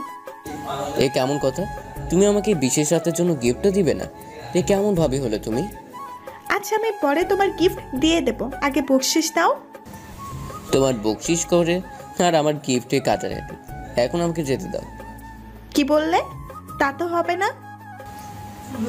আমার টাকা দিয়ে তো আমাকে গিফট দিবে, তাহলে আমার টাকা আমার কাছেই থাক, তোমাকে গিফট দেওয়া লাগবে না, আমাকে যেতে দাও। তা হবে না, তুমি বকশিস না দিলে আমি যেতে দিব না। ওকে, তুমিও আমার সাথে চলো, দুজনের সাথে বাসর করব। এই বলে ভাবির দিকে যেতে লাগলাম। ফাজিল শয়তান, আমাকে তো বকশিস দিয়ে গেলি না, এখন দেখবি বাসর করতে পারবি না, আর তোর বউ তোকে কানে ধরে নাচাবে। হয়েছে, আমার চিন্তা করতে হবে না তোমাকে। ভাবি চলে গেল, আমি দরজা লাগিয়ে ঘুরে দেখি, আমি ভেতরে গিয়ে দরজা লাগিয়ে দেখি নিতু বিছানায় ঘুমিয়ে আছে। ওর কাছে গেলাম, বাচ্চা মেয়েদের মতো হাত পা এক করে আটো সাটো হয়ে ঘুমিয়ে আছে, একেবারে খাটের মধ্যখানে ঘুমিয়ে আছে। এখন ওর বিয়ে শাড়ি গায়ে জড়ানো। কে যেন বলেছিলেন ঘুমের মধ্যে ললনাদের চেহারা খুব মায়াবী হয়ে যায়। এতদিন শুধু শুনেছি, কিন্তু আজ নিজ চোখে নিতুর ঘুমন্ত মায়াবী চেহারা দেখে বুঝতে পারছি। ওর সামনে চুলগুলো মুখে এসে পড়েছে, ইচ্ছে করছে ও চুলগুলো আলতোভাবে কানের পাশে গুজে দিতে, কিন্তু ওর ঘুম ভেঙে যায় যদি, সেই জন্য কিছু করলাম না। ওর দিকে চেয়ে আছি কিছুক্ষণ। এভাবে ধাক্কানোর পরে হঠাৎ দেখি নিতুর ঘুম ভেঙে গেছে। আমি ওর দিকে তাকিয়ে আছি দেখে ও তাড়াতাড়ি করে শোয়া থেকে উঠে পড়লো। আমার খুব ঘুম পাচ্ছিল, তাই ঘুমিয়ে পড়ছিলাম। সমস্যা নেই, ঘুমিয়ে যায়, আমারও ঘুম চলে আসছে। হুম। কিরে, কাপড় চেঞ্জ করবি না? ইচ্ছা করছে না, খুব ঘুমের জন্য চোখ খুলতে পারছি না। আরে এই শাড়ি পরে ঘুমাবি কি করে? সাথে 1000 পিন মারা। উঠে তাড়াতাড়ি শাড়ি পাল্টে এসে ঘুমিয়ে পড়। ওর মাথা ধরে চেষ্টা করলাম তোলার জন্য। ছাড় না, আমার ইচ্ছে করছে না। তুই পিনে কুচা খা, এতে আমার কোনো সমস্যা নেই, কিন্তু আমাকে ওর সাথে খাওয়াবি নাকি? চুপচাপ ঘুমিয়ে পড়, আমার কথা বলতে ইচ্ছে করছে না। বুঝতে পারছি, এভাবে কাজ হবে না, আমি নিজে তোর কাপড় চেঞ্জ করে দিচ্ছি, এই বলে শুরু করে দিলাম। এই এই, একদম আমাকে টাচ করবি না। আমার বউকে আমি টাচ করব, এতে তোর সমস্যা কি? নিতোর একেবারে কাছে গিয়ে, এই তুই আর একটু আমার দিকে আসলে তোর মাথা ফাটিয়ে দেব। তাহলে তাড়াতাড়ি যা, শাড়ি চেঞ্জ করে আয়, না হলে আমি কিন্তু। কি করবি? কি করবি? দেখবি কি করব। একটু অপেক্ষা কর, আমি কাপড় চেঞ্জ করে আসি, তারপর দেখবো তুই কি করিস। আমি রুমে বসে কাপড় চেঞ্জ করে নিলাম, কাটে বসে মোবাইল হাতে নিয়ে বিতে গেলাম। এতদিন রিলেশনশিপ ছিল সিঙ্গেল, তাই সেটারে ম্যারিড দিয়ে উইথ ফা দিলাম। এখন ঋতুর অপেক্ষায় বসে আছি, ও যখন অ্যাকসেপ্ট করবে তখন স্ট্যাটাস পোস্ট হবে। বসে বসে নিউজ ফিডে ঘোরাঘুরি করছি। নিতু কাপড় চেঞ্জ করে আসলো, শাড়ি আর যা যা ছিল সব কিছু রেখে বিছানায় আসলো। আমি আমার মতো মোবাইল টিপছি, হঠাৎ করে নিতু এসে আমার উপর উঠলো। আমি ওর কাণ্ড হা করে দেখছি। কি করবি যেন বলছিলি? কি করছিস? পাগল হয়ে গেলি নাকি? আমি পাগল হয়ে গেছি। কি করবি এখন, কর দেখি। আমাকে ছেড়ে দেখ কি করি। না, এইভাবে কি করার, কর দেখি। তোর হাতির মতো শরীর নিয়ে আমার উপর বসে আছিস, আমি তো ঠিক মতো নাড়াচাড়াই করতে পারছি না। কি বললি? আমি হাতির মতো? হাতি নয় তো কি, আবার হাড্ডিগুলো ভেঙে যাচ্ছে, কিছুক্ষণ পরে আমিও শেষ হয়ে যাব। অনেক কষ্টে ওর হাত সরাতে সক্ষম হলাম। তোকে তো মারার প্ল্যান করে এই বিয়েতে রাজি হইছি। না, এইভাবে আর হবে না, এখন অন্য কিছু করতে হবে, নাহলে আমাকে আর সত্যি মেরে ফেলবে। এমনিতেই আমার পেটের উপর বসে আছে। কি হলো বাবু, এত চিন্তা করো কি? আমাকে কি করবে বলেছিলে না আগে, এখন কি হলো? আমার মুখের সামনে ওর মুখ এনে বলল, এই তো পাইছি শুধু, এখনই কিছু একটা করতে হবে। আর দেরি না করে আমার হাত দিয়ে ওর মাথা চেপে ওর ঠোঁট আমার ঠোঁট চেপে ধরলাম। প্রথমে কিছুই করলো না, চুপ করেছিল, কিন্তু কিছু সময় যেতেই আমার ঠোঁট কামড় দিতে শুরু করলো। আমি আর না পেরে নিতুকে ছেড়ে দিয়ে চিৎকার দিলাম, আমি বজ্জাত মেয়ে, আমার ঠোঁট খেয়ে ফেললি। বলাতে নিতু অর্থ হাসি দিতে লাগলো। ওর হাসি দেখে আমি ফিদা হয়ে গেলাম, কিছুই বলতে পারছি না, শুধু ওর হাসি দেখছি। কি রে, আর আমার সাথে পাঙ্গা নিবি? এখন দেখবি কি কি করতে পারি। না না, এমন করিস না। আমি তো তোর ছোট বোন, তাই না? কি বললি? তুই আমার ছোট বোন? তাহলে আমার বউকে আর আমি কাকে বিয়ে করলাম? না মানে আমি তোর বউ, কিন্তু আমি তো এখনো অনেক ছোট। আমার সাথে কিছু করিস না। তুই বুঝি তুই এখনো ছোট? হুম। আচ্ছা, তুই বড় হ, তারপর সব কিছু করবো, কিন্তু আমার সাথে বেশি পাকামো করবি না। ঠিক আছে, কিন্তু তুই এভাবে আমার দিকে আসছিস কেন? ছোটদের যতটুকু আদর করা যায় ততটুকু করব। প্লিজ আমাকে ছেড়ে দে, আমি আর এমন করব না। কামড় দেওয়ার সময় মনে ছিল না? আর কোনো দিন এমন করব না, আমাকে ছেড়ে দে। ছেড়ে দিতে পারি, যেখানে কামড় দিছিস সেখানে আদর করে দে। আমি পারবো না। তাহলে তো জোর করতে হবে। প্লিজ। আর কথা বলার সুযোগ দিলাম না, 4 ঠোঁট এক করে নিলাম। আমিও ঠোঁটের স্বাদ নিতে লাগলাম। এভাবে কত সময় ছিলাম জানি না। আমি ছেড়ে দিতেই নিতু কান্না শুরু করলো। কি হয়েছে, এভাবে কান্না করিস কেন? তুই আমার সাথে এমন করতে পারলি? আজব তো, আমি কি করলাম? তুই আমাকে জোর করে। চুপ কর, না হলে আমার করব। কাল সকালে এর মজা বোঝাবো। আচ্ছা, যা করার করিস, এখন ঘুমা। আর কিছু বললো না, চুপচাপ আমার থেকে দূরে সরে অন্য দিক হয়ে শুয়ে পড়লো। দুজনের মধ্যখানে এত জায়গা রাখার জন্য বিয়ে করলাম নাকি? কিরে, এত দূরে কেন? তো কি হয়েছে? কি হয়েছে মানে? মাঝখানে এত জায়গা ফাঁকা রাখার জন্য বিয়ে করছি নাকি? এদিকে আয়। আমি পারবো না। ওকে, আমি আসছি, এই বলে নিজেকে জড়িয়ে ধরলাম। ছাড় বলছি। ছেড়ে দেওয়ার জন্য ধরিনি, আরো জোরে জড়িয়ে ধরলাম। ছেড়ে দে, না হলে খুব খারাপ হবে। কি হবে শুনি? ছেড়ে দে প্লিজ। আচ্ছা, কি হয়েছে তোর বলতো? আমার ভালো লাগতেছে না। ওই দিন তো ঠিকই জড়িয়েছিলি সারা রাত, তাহলে আজ কি হয়েছে? আজ ভালো লাগছে না, তাই ছেড়ে দে। ওকে, তুই যা, আমি জুয়ের সাথে কথা বলি। আজ দেখছিস খুব সুন্দর লাগছে জুইকে। আমি তো যে প্রথম দিন ক্রাশ খাইছি, আজও তেমন। কি বললি তুই? আজ ওই মেয়ের দিকে আবার তাকিয়েছিস? খুব সুন্দর লাগছিল, আর এখন খুব মনে পড়ছে। একটু কথা বলি, তুই ঘুমা। কাজ হয়েছে তাই আর একটু দিলাম। পাশে বউ রেখে তুই অন্য মেয়েকে মিস করছিস? তোকে আজ কি করব আমি? কি হলো ঘুমা, আমি জুয়ের সাথে কথা বলি। যা এখান থেকে, এই খাট থেকে নেমে যা, এই রুম থেকে যা। আরে এমন করছিস কেন? ওর চোখে পানি চলে আসছে। তো কি করব? যা তুই ওই পেতনির কাছে। এই বলে অন্যদিক হয়ে শুয়ে পড়লো। ও যে আমাকে ভালোবাসে তা না বললেও আমি বুঝে গেছি। এখন নিশ্চয়ই কান্না করবে, আর দেরি করা ঠিক না। তাই নিতুর পাশে শুয়ে আমার দিক করে বুকে জড়িয়ে ধরলাম। কান্না করে চোখের পানি দিয়ে ভাসিয়ে দিচ্ছে। ছেড়ে দে আমাকে, তুই তোর ওই পেতনির কাছে যা। আমার বউ রেখে ওর কাছে যাবো কেন? আমি তো আমার বউকে ভালোবাসি। কচু ভাবিস, যা না তোর ওই পেতনির কাছে। চুপ কর, আর একটু কান্না করবি না। এইভাবে ঘুমিয়ে গেলাম। হঠাৎ করে ঠাস করে শব্দ হলো, সাথে সাথে আমার ঘুম ভেঙে গেল। চোখ খুলে দেখি বাসার সবাই আমার সামনে দাঁড়িয়ে আছে, সাথে নিতু। আমি উঠে বসতে দাদু এসে ঠাস ঠাস করে দুটা বসিয়ে দিল। আমি কিছুই বুঝলাম না কি জন্য আমাকে থাপ্পড় দিল।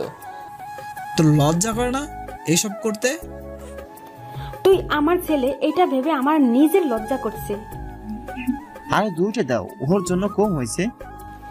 আমার তো ইচ্ছা করছে এক্ষুনি তোকে মেরে ফেলতে। এখন থেকে টাইট দিয়ে রাখো, না হলে বেশি বেড়ে যাবে না। এখন শুধু নিতু রুমে আছে, আর সবাই চলে গেছে।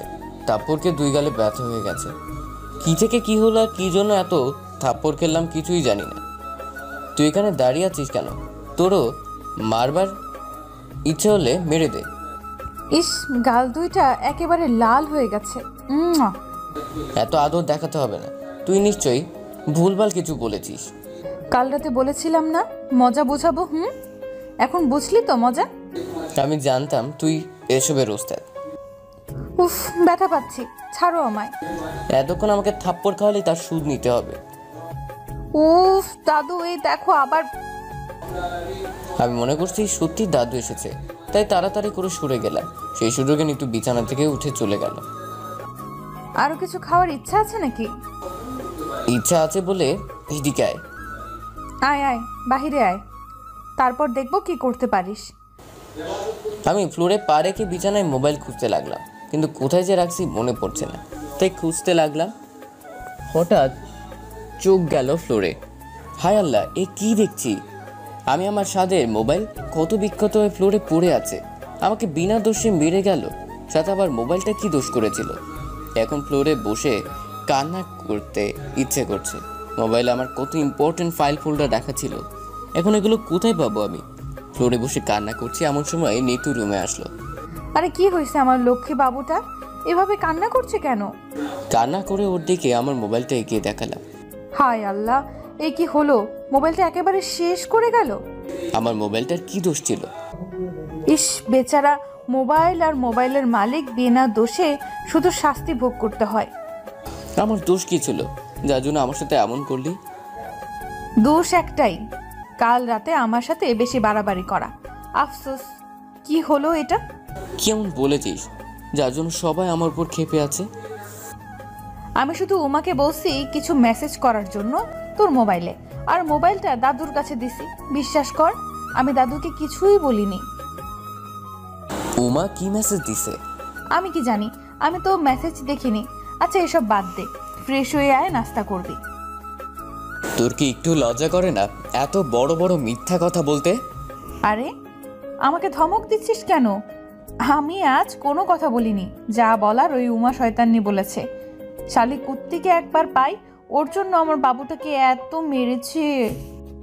আমার সাথে একদম আলগা পিরিতি দেখাবি না। ঝাটকা মেরে নিতুকে সরিয়ে দিলাম। নিতু কিছু দূরে গিয়ে পড়লো।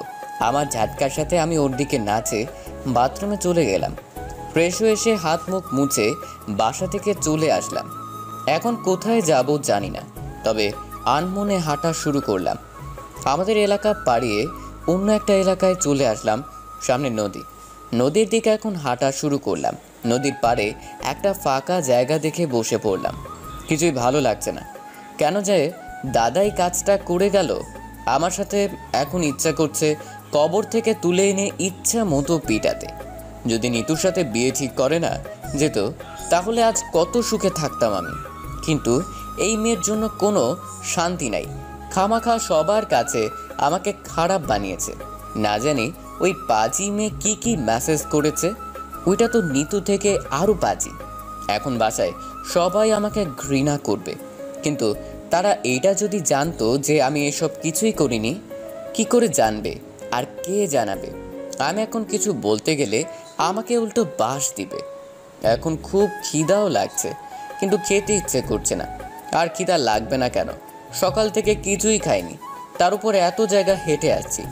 অন্য কোনো দিন খিদা লাগলে সাথে সাথে না খেলে হতো না, কিন্তু আজ খেতেই ইচ্ছে করছে না। হাঁটুর সাথে মাথা লাগিয়ে চোখ বন্ধ করে বসে আছি। চোখের সামনে সকালের ঘটনা ভাসতে লাগলো। কি এমন অপরাধ করেছি আমি যার জন্য এই শাস্তি পেতে হচ্ছে আমাকে? নিতু হয়তো এর জন্য খুব খুশি, আমার থেকে প্রতিশোধ নিতে পেরেছে তাই। কিন্তু আমার নামে যে অপবাদ দিয়েছে তা কি মুছে দিতে পারবে কোনোদিন? এগুলো তো কোনোদিন মুছে যাবে না। সবাই একদিন হলেও বলবে যে আমি এই কাজ করেছি। বাসার কারোর সামনে মাথা উঁচু করে কথা বলতে পারবো না। সামান্য কিছুতেই বলবে আমি এইটা করেছি, আমি ওইটা করছি। এইসব চিন্তা করতে করতেই চোখ ঝাপসা হয়ে গেল। কখন যে ঘুমিয়েছি বলতে পারবো না। হঠাৎ কুকুরের ডাকাডাকিতে ঘুম ভেঙে গেল। চোখ খুলে দেখি চারিদিক অন্ধকার, আর আমি নদীর পাড়ে শুয়ে আছি। রাত কয়টা হয়েছে জানি না। শোয়া থেকে উঠে হাঁটা শুরু করলাম। শরীর খুব দুর্বল লাগছে, ঠিকমতো পা চালিয়ে হাঁটতে পারছি না। বাসার রাস্তায় হেঁটে যাচ্ছি। আজ হাঁটতেও খুব কষ্ট হচ্ছে। কোনো রকম বাসায় চলে আসলাম। কলিং বেল চাপ দিলাম, সাথে সাথে দরজা খুলে গেল। আমিও ভেতরে চলে গেলাম। কোনো দিকে তাকানোর শক্তিও আমার নেই, কারো কথাও আমার কাছে আসছে না। চলে আসলাম আমার রুমে। খাটে বসতে গিয়ে ধপাস করে পড়ে গেলাম নিচে। তারপর আর কিছুই মনে নেই কি হলো আমার সাথে। যখন জ্ঞান ফিরল তখন আমি চোখ দেখি নিতু আমার পাশে বসে আছে, কিন্তু এই রুমটা দেখে আমার রুম বলে মনে হচ্ছে না। ভালো করে খেয়াল করে দেখি মেডিকেল এটা, মাথায় হাত দিয়ে দেখি মাথায় ব্যান্ডেজ দেয়া। মাথায় কি হলো আমার কিছুই বুঝতেছি না। নিতু চেয়ারে বসে আমার হাতের উপর মাথা রেখে ঘুমিয়ে গেছে। আমার হাত সরানোর জন্য হালকা নড়া দিতেই নিতুর ঘুম ভেঙে গেল। ওই তুই এমন করলি কেন বল? আর যদি এমন করবি তাহলে তোর খবর করে ছাড়বো। কি হয়েছে, কান্না করিস কেন? চুপ, একটা কথাও বলবি না। এই বলে আমাকে জড়িয়ে ধরে কান্না করতে লাগলো। আমি ওর মাথায় হাত বুলাতে লাগলাম। কিছুতেই কান্না থামছে না। আমিও আর থামাতে চেষ্টা করলাম না, যত ইচ্ছে কান্না করুক। কিছু সময় পরে ডাক্তার এসে সব কিছু দেখে বললেন আমি ফিট আছি, তাই রিলিজ দিয়ে দিল। বাসায় চলে আসলাম। আমি রুমে শুয়ে আছি, নিতু ছাড়া আর কেউ আমার সাথে কথা বলছে না। আমিও রুম থেকে বাইরে গেলাম। না, নিতু রুমে খাবার নিয়ে এসেছে, আজ নিজ হাতে খাইয়ে দিচ্ছে, কোনো কথাও বলছে না। আমাকে খাইয়ে দিয়ে মেডিসিন দিয়ে প্লেট নিয়ে চলে গেল। আমি শুয়ে আছি। কিছু সময় পরে রুমে আসলো, এসে দরজা লাগিয়ে বাথরুমে চলে গেল। আমি ঘড়ির দিকে তাকিয়ে দেখি 11টা হয়ে গেছে, কিন্তু রাত না দিন সেটা বুঝতেছি না। ধরে নিলাম সকাল হবেই। কাল রাতে তো আমি বাসায় এসে গেছিলাম, তাই এখন সকালই হবে। আমি বসে আছি, ফোনটা নাই, না হলে কিছু সময় এফবিতে ঘোরাঘুরি করতাম। নিতু কিছু সময় পরে ফ্রেশ হয়ে আসলো, মুখে হালকা পানি লেগে আছে। আমি হাঁ করে দেখতেছি। এখন নিতুকে সেই রকম লাগতেছে, বলে বোঝাতে পারবো না। আমি চেয়ে আছি এক ধ্যানে। হঠাৎ করে রুমের লাইট নিভে গেল, মনে হয় কারেন্ট চলে গেছে, কিন্তু না, নিতু লাইট অফ করেছে। আমি খেয়াল করিনি। রুমে 0 পাওয়ার লাইট জ্বলছে। সেই আলোতে দেখতে পেলাম নিতু আমার দিকে আসছে। আমি শুধু ওর দিকে চেয়ে আছি। নিতু এসেই আমার পাশে বসলো। আমি কোনো কথা না বলে দেখতে লাগলাম ও কি করে। হঠাৎ করে নিতু আমাকে জড়িয়ে ধরে ওর মিষ্টি ঠোঁট আমার ঠোঁটের সাথে চেপে ধরলো। আমি চুপচাপ ওর মিষ্টি ঠোঁটের স্বাদ নিতে লাগলাম। হঠাৎ লক্ষ্য করলাম নিতু অন্য কিছু করতে চলছে, তাই আমি আর দেরি না করে নিতুকে থামিয়ে দিলাম। কি করছিস তুই? তুই তো কাল বললি আমাকে আদর করবি। তুই তো এখনো ছোট, তাই বেশি আদর করা যাবে না। আগে বড় হ, তারপর করব। আমি অনেক বড় হয়ে গেছি, তুই যা চাইবি তাই করব। আচ্ছা, সময় মতো সব কিছু চেয়ে নিব। এখন চুপ কর, আমি বাইরে থেকে একটু ঘুরে আসি। এই বলে উঠতে গেলাম। কি, তুই এত রাতে ঘুরতে যাবি? কি, এখন রাত? এখন রাত, তাই চুপচাপ ঘুমা। কালকের জন্য আমি খুবই দুঃখিত, আমাকে তুই মাফ করে দে। আমি আর কোনো দিন এমন করব না। কি বলবো বুঝতে পারছি না, তাই চুপ। প্লিজ আমার সাথে রাগ করিস না, আর আমি আর জীবনেও এমন করব না। আমি কি বলছি তোর সাথে রাগ করছি? তুই কান্না থামা। বুকে আরো শক্ত করে জড়িয়ে ধরে বললাম, আমি জানি আমার সাথে রাগ করে আছিস। বললাম তো রাগ করিনি, এখন কান্না থামা। তাহলে কালকের মতো এমন করিস না কেন আমার সাথে? কি করব? কাল রাতে যা যা করছিলি। আচ্ছা, আজ না, অন্যদিন করব। আমি জানি তুই এখনো আমার সাথে রাগ করে আছিস। বললাম তো রাগ করিনি। তাহলে এমন করিস কেন? কি করলাম? আমাকে আদর করিস না কেন? আর কিভাবে আদর করব? জড়িয়ে ধরে আছি তো। শুধু জড়িয়ে ধরাই কি আদর? আচ্ছা, কাল অনেক অনেক আদর করব। আজ ঘুমা। তুই কি আমাকে স্ত্রী হিসেবে মেনে নিসনি? কে বলছে নেইনি? তাহলে আদর করিস না কেন? কি সমস্যায় পড়লাম রে ভাউ? আচ্ছা, তোর কিভাবে আদর লাগবে বল? আমাকে কোনো দিন ছেড়ে চলে যাবে না তো? কখনো না। তাহলে কাল সারা দিন কোথায় ছিলি? একবারও কি আমার কথা মনে পড়েনি? মনে পড়ছিল, তাই তো বাসায় আসছি, না হলে আসতাম না। জানিস, আমার খুব কষ্ট হচ্ছিল তুই যখন বাসায় আসলি না। যখন রাত 11টা হয়ে গেছিল আর তুই বাসায় আসলি না, তখন আমার কেমন জানি করছিল। আমি আর রুমে থাকতে না পেরে কান্না করে দাদুর কাছে গেলাম। তারপর দাদু ভাইয়া আর আব্বুকে বলল, আর তারা তোকে খুঁজে পাচ্ছিল না দেখে আমার নিঃশ্বাস বন্ধ হয়ে আসছিল। এখন ঘুমা। এই বলে ওর কপালে ভালোবাসার পরশ এঁকে দিলাম আর শক্ত করে জড়িয়ে ধরলাম। এভাবে কখন যে ঘুমিয়ে পড়লাম বুঝতেই পারিনি। সকালে ঘুম থেকে উঠে দেখি নিতু রুমে নেই, মনে হয় বাহিরে গেছে। আমি ফ্রেশ হয়ে এসে বসে আছি। এখন বসে থাকা ছাড়া আর কোনো কাজে নাই আমার। সারাদিন বসে থাকতে হবে, মোবাইলটাও নাই। কিছু সময় পরে নিতু রুমে আসলো, হাতে নাস্তা নিয়ে টেবিলে রেখে বলল, সারাদিন বসে থাকতে হবে, মোবাইলটাও নাই। কিছু সময় পরে নিতু রুমে আসলো, হাতে নাস্তা নিয়ে টেবিলে রেখে বলল, ফ্রেশ হয়েছিস? হুম। খেয়ে নে। তুই খাইছিস? হ্যাঁ খাইছি। আমি নাস্তা করতে লাগলাম। মৃত আমার সামনে বসে আছে। তোর কলেজের খবর কি? ভালো আছে। ক্লাসে যাবি না আজ? আজ যাব না, কাল থেকে যাব। ও আচ্ছা। আমি নাস্তা শেষ করে খাটে এসে বসে আছি। নিতু প্লেট রেখে আসলো, এসে আমার পাশে বসলো। তুই কি এখনো রাগ করে আছিস আমার সাথে?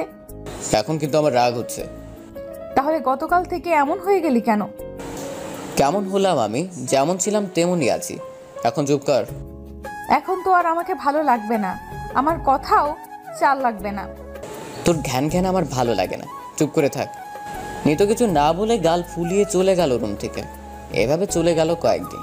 এখন নিতু আর আগের মতো তেমন ঝগড়া করে না আমার সাথে। সারাদিন শুধু আমার পাশে পাশে থাকে। আমিও সারাদিন রুমে বসে থাকি, বেকার হলে যা হয় আর কি। ওই তুই কি করিস সারাদিন বসে বসে? দেখতে পাচ্ছিস না কি করি? সারাদিন রুমে বসে ডিম না পেরে আমাকে ঘুরতে নিয়ে যাবি। তোর ইচ্ছে হলে তুই যা। প্লিজ চল। আমার ভালো লাগতেছে না। তাহলে তাহলে তুই এখনো আমার সাথে রাগ করে আছিস? বললাম তো রাগ করিনি। তাহলে চল, আজ সারা দিন একসাথে ঘুরবো। আমার এখন ইচ্ছে। আর কথা বসার সুযোগ না দিয়ে আমার ঠোঁট চেপে ধরলো। আমিও কম কিসে সমানভাবে তাল মিলিয়ে চললাম। কিছু সময় এভাবে থেকে ছেড়ে দিয়ে দুজন হাঁপাতে লাগলাম। এখন তাড়াতাড়ি রেডি হ, না হলে খুব খারাপ হবে। কি করবি? দেখবি কি করতে পারি। না লাগবে না, নিজে তো কিছুই পারবি না, অন্যকে দিয়ে কাজ করাবি। বলার সাথে সাথে আমার উপর ঝাঁপিয়ে পড়লো। এখন সব কিছু নিজে করব। উফ, ব্যথা পাচ্ছি, ছাড় না, না হলে মরে যাব। ব্যথায় কুকিয়ে উঠলাম। আমাকে নিয়ে যাবি কিনা বল। যাব। বলার সাথে সাথে আমাকে ছেড়ে দিল। তাড়াতাড়ি রেডি হয়ে যা, আমিও রেডি হতে গেলাম। আমিও আর কিছু বললাম না, উঠে চলে গেলাম বাথরুমে গোসল করার জন্য। আর নিতু রুম থেকে চলে গেল অন্য রুমে। আমি গোসল শেষ করে কাপড় পরে নিতুর জন্য অপেক্ষা করতে লাগলাম। এই কয়েকদিনে একবারও রুম থেকে বাহিরে যাইনি। সারাদিন রাত রুমে ছিলাম, তাই একা একা যেতে লজ্জা লাগে। কিছু সময় পরে নিতু রুমে আসলো। আমি নিতুকে দেখে হা করে তাকিয়ে আছি। কি বলবো আপনাদের বুঝতে পারতেছি না। কাল শাড়ি ম্যাচিং, চুড়ি বেগুনি, সাথে হিজাব পরা, একদম আমার স্বপ্নের রানী। আমি হেঁটে হেঁটে নিতুর কাছে গেলাম। না, নিতু আমার কাছে আসলো বুঝতে পারলাম, কিন্তু আমরা দুইজন একেবারে কাছে চলে আসছি। আমি নিতুর দুই গালে হাত দিয়ে ধরে আমার একেবারে কাছে নিয়ে আসলাম। আমি নিতুর দিকে অপলক দৃষ্টিতে চেয়ে আছি, নিতুও আমার দিকে চেয়ে আছে। এক অপরের চোখে ভালোবাসার শেষ সীমান্ত দেখতে লাগলাম। আমি ওর কপালে কপাল লাগিয়ে 4 ঠোঁট এক করে দিলাম। নিতু আমার মাথার পিছনে হাত দিয়ে শক্ত করে জড়িয়ে ধরল। নিতুর মিষ্টি ঠোঁট ছাড়তে ইচ্ছে করছে না, মনে হচ্ছে সারা জীবন এইভাবে থাকতে। কিন্তু হঠাৎ লক্ষ্য করলাম আমার নিঃশ্বাস ঘন হতে লাগলো। আর কিছু সময় এইভাবে থাকলে নিজেকে কন্ট্রোল করতে পারবো না, তাই নিতুকে ছেড়ে দিতে লাগলাম। কিন্তু নিতু আরও শক্ত করে ধরছে। কোনো উপায় না পেয়ে জোরে একটা ঝাটকা দিয়ে নিতুকে ছাড়িয়ে নিলাম। নিতু কিছু দূর গিয়ে দাঁড়িয়ে আছে। ওর মুখের দিকে চেয়ে আমার খুব হাসি পেল, কিন্তু হাসতে পারলাম না। ওর ঠোঁটের লিপস্টিক ঠোঁটের চারিদিকে লেগে আছে। তখন নিতু কোনো কিছু না বলে আমাকে এসেই জড়িয়ে ধরলো। নিতু চল, আমাদের দেরি হয়ে যাচ্ছে। আমি পকেট থেকে টিস্যু বের করে নিতুর লিপস্টিক ঠিক করে দিতে লাগলাম। নিতু আমার দিকে চেয়ে আছে। লিপস্টিকের কোয়ালিটি ভালো আছে তো? কেন? মনে হয় কিছু খেয়ে ফেলেছি। চুরি করে খেয়েছিস যে সবাই দেখলেই বুঝতে পারবে। কি? আমি চুরি করেছি? তা নয় তো কি, আয়নায় গিয়ে নিজের মুখ দেখ। আমি আয়নার সামনে গিয়ে দেখি আমার মুখেও লিপস্টিক লেগে আছে। আবার গেলাম নিতুর কাছে, এগুলো মুছে দে। নিজে চুরি করে খেয়েছিস, আমি কেন মুছে দিব? আমি চুরি করিনি, মালিকা নিজ ইচ্ছে আমাকে দিয়েছে। এই বলে নিতুর কোমর ধরে আমার কাছে নিয়ে আসলাম। তারপর নিতু পরম আদরে আমার ঠোঁট মুছে দিল। যাওয়ার জন্য বাহির হয়ে গেলাম। গ্যারেজে এসে দেখি আমার বাইকের অবস্থা ভালো না। অনেকদিন হলো কেউ হাত দেয়নি। একে তো ধুলাবালি লেগে আছে, তার উপর ঢাকা পাংচার। তাই বাইক রেখে বাসার গাড়ি নিয়ে বাহির হলাম। আমি ড্রাইভ করছি আর নিতু আমার পাশে বসে আছে। সারাদিন ঘোরাঘুরি করে রাতে বাসায় আসলাম। গাড়ি রেখে এসে বাসায় ঢুকতেই দেখি দাদু ড্রয়িং রুমে বসে টিভি দেখছে। আমাকে দেখে বললেন, এদিকে আয়। আমি মাথা নিচু করে দাদুর সামনে গেলাম। এখন তো বড় হয়েছিস, তাই কাল থেকে ভাইয়ের সাথে ব্যবসায় যাবি প্রতিদিন। ঠিক আছে। নিতুকে কলেজে দিয়ে যাবি, যাওয়ার সময় আর ওর ছুটি হয়ে গেলে বাসায় নিয়ে আসবি, মনে থাকে যেন। মনে থাকবে। আর কিছু বললেন না। আমিও রুমে চলে আসলাম। ফ্রেশ হয়ে বসে আছি, নিতু রুমে আসলো। তোর মোবাইলটা দে তো। ওয়ার্ড্রপের উপর আছে। পাসওয়ার্ড কি? তোর নাম দেওয়া। আমি কিছু না বলে ফোন নিয়ে ফেসবুকে গেলাম। নিতুর আইডি অ্যাক্টিভ করা আছে। কি মনে হলো তাই দেখতে লাগলাম। ওর অ্যাবাউট, বাবা ও দেখে আমার থেকে আরও অ্যাডভান্স। অ্যাবাউটে আমার আইডি দিয়ে লেখা, হাজব্যান্ডের প্রোফাইলে আমার আর ওর বিয়ের পিক দেওয়া, কিন্তু ওর মুখ ইমোজি দিয়ে ঢাকা। তারপর আমার আইডিতে গেলাম, নোটিফিকেশনস দেখে মেসেজ চেক করে বিভিন্ন পোস্ট দেখতে লাগলাম। কিছু সময় পরে নিতু খাবার নিয়ে আসলো। খেয়ে নে। খেয়ে নিতে পারবো না, খাইয়ে দিলে খেতে পারবো। ঢং দেখাতে হবে না আর। চেয়ারে আয়, খাইয়ে দিচ্ছি। আমি চেয়ারে বসলাম, নিতু আমাকে খাইয়ে দিতে লাগলো। তোর পরীক্ষা কবে? আগামী মাসে। কি, তোর পরীক্ষা আগামী মাসে? আর তোর পড়াশোনার কোনো খেয়াল নেই? কাল থেকে তুই কাজে যাবি, আমি পড়বো। আজ পড়লে সমস্যা কি? তোর সাথে রোম্যান্স করবো তাই। রোমান্স সারাদিনই তো করিস। কাল থেকে সারা দিন তোকে খুঁজে পাবো না তো। হা কর, একা একা খেতে আর ভালো লাগছে না। তারপর দুজন একসাথে খাওয়া শেষ করলাম। কিন্তু খাবার আর প্লেট রাখতে চলে গেল। আমি বিছানায় এসে বসলাম। কিছু সময় পরে নিতু আসলো। দরজা লক করে সে আমাকে ধাক্কা দিয়ে বিছানায় ফেলে দিয়ে আমার দিকে এগিয়ে আসতে লাগলো। ওর চোখের দিকে চেয়ে বুঝতে পারলাম ও কি চায় আমার কাছে, কিন্তু আমি এড়িয়ে যেতে লাগলাম। জানিস নিতু, চুপ, আর একটা কথাও বলবি না। আমাকে অনেক ফাঁকি দিয়েছিস। আর না। আমিও জড়িয়ে ধরে কপালে চুমু দিয়ে শক্ত করে ধরলাম। আমাকে একটু ভালোবাসলে কি এমন ক্ষতি হবে বল? আমি তো তোকে অনেক ভালোবাসি। আমার সব ভালোবাসা তো শুধু তোর জন্য। আমি কি বলছি তুই ভালো করে বুঝতে পারছিস। সময় হলে সব হবে, এখন ঘুমা। কিছু না বলে শুয়ে থাকলো, কিন্তু কিছু সময় যেতেই আমার ঠোঁট কামড় মেরে ধরলো। আমি ব্যথা পেয়ে চিৎকার দিলাম। কি হয়েছে বাবু, চিৎকার দিলে কেন? ব্যথা পাইছি। কোথায় পাইছো বাবু? ঠোঁট কেটে গেছে মনে হয়। তাহলে তুমি চুপচাপ শুয়ে থাকো, আমি ট্রিটমেন্ট করতেছি। এই বলে মোবাইলের ফ্ল্যাশ লাইট জ্বালিয়ে দেখলো কতটুকু কাটছে। মোবাইল রেখে কোনো কথা না বলে আমার ঠোঁট ওর ঠোঁট দিয়ে চেপে ধরলো। সবসময় কি নিজের ঠিক রাখা যায়? ওর মিষ্টি ঠোঁটের ছোঁয়া পেয়ে ওর ভালোবাসে হারিয়ে গেলাম। হঠাৎ আমার মুখে পানি এসে পড়লো, তাই ঘুম ভেঙে গেল। চোখ খুলে দেখি নিতু ভেজা চুল আমার মুখের উপর নাড়াচাড়া করছে। দেখে বোঝা যাচ্ছে এখনই গোসল করে আসছে। ভেজা চুলে নিতুকে হেব্বি লাগতেছে। এই ছোট মেয়েটা এত তাড়াতাড়ি বড় হয়ে গেল কি করে, সেটাই বুঝতে পারছি না। 2 বছর আগে ওর পিচ্ছি পিচ্ছি স্বভাব ছিল, কিন্তু এখন আর নাই। নিতুকে যত দেখছি ক্রাশ খাচ্ছি। সময় সময়ে ওর চালচলন স্বভাব সব কিছু পাল্টে যাচ্ছে, সাথে ওর রূপও। এখন ওর দিকে চেয়ে ওর চোখেও গভীরে হারিয়ে যাচ্ছি আমি। লক্ষ্য করলাম ওর মুখটা ক্রমশ আমার দিকে এগিয়ে আসছে। ওর ঠোঁট কাঁপা শুরু হয়ে গেছে। হয়তো ভালোবাসি কথা বলা হয়নি, কিন্তু একে অপরকে এত ভালোবাসি যা বলে বোঝানো যাবে না। আমি আর দেরি না করে আমার ঠোঁট এগিয়ে নিয়ে ওর মিষ্টি ঠোঁটে ছোঁয়ালাম। এখন ওর আমার কলেজে যাওয়ার সময় হয়ে যাচ্ছে। তুই রেডি হ। আমরা স্বামী স্ত্রী হলেও একে অপরকে তুই বলতেই ভালো লাগে। আমার মনে হয় কোনো মেয়ের কাছে শুধু স্বামী না, বন্ধু হয়ে থাকাও ভালো। আমি গোসল করে এসে দেখি নিতু রেডি হয়ে নাস্তা নিয়ে আমার জন্য রুমে বসে আছে। কাপড় পরে নাস্তা করে বেরিয়ে পড়লাম গাড়ি নিয়ে। নিতুকে কলেজ নামিয়ে দিয়ে বাসে গিয়ে বাইক নিয়ে মেকানিকের কাছে গেলাম। বাইক মেরামত করে ভাইয়ার দোকানে চলে গেলাম। নিতুর কলেজ ছুটির সময় আবার চলে আসলাম ওর কলেজের সামনে। এসে দাঁড়িয়ে আছি। নিতু এখনও বাহির হয়নি। বসে বসে অপেক্ষা করতে লাগলাম নিতুর। লক্ষ্য করলাম কলেজের গেটের পাশে দাঁড়িয়ে একটা মেয়ে আমার দিকে চেয়ে আছে। আমি এসবে পাত্তা না দিয়ে বসে আছি। কিছু সময় পরে নিতু চলে আসলো। কখন আসলি তুই? কিছুক্ষণ আগে। চল এখন। আচ্ছা, তোদের কলেজের মেয়েগুলো এমন কেন? কেন, কি হয়েছে? জীবনও মনে হয় আমার মতো সুদর্শন ছেলে দেখেনি।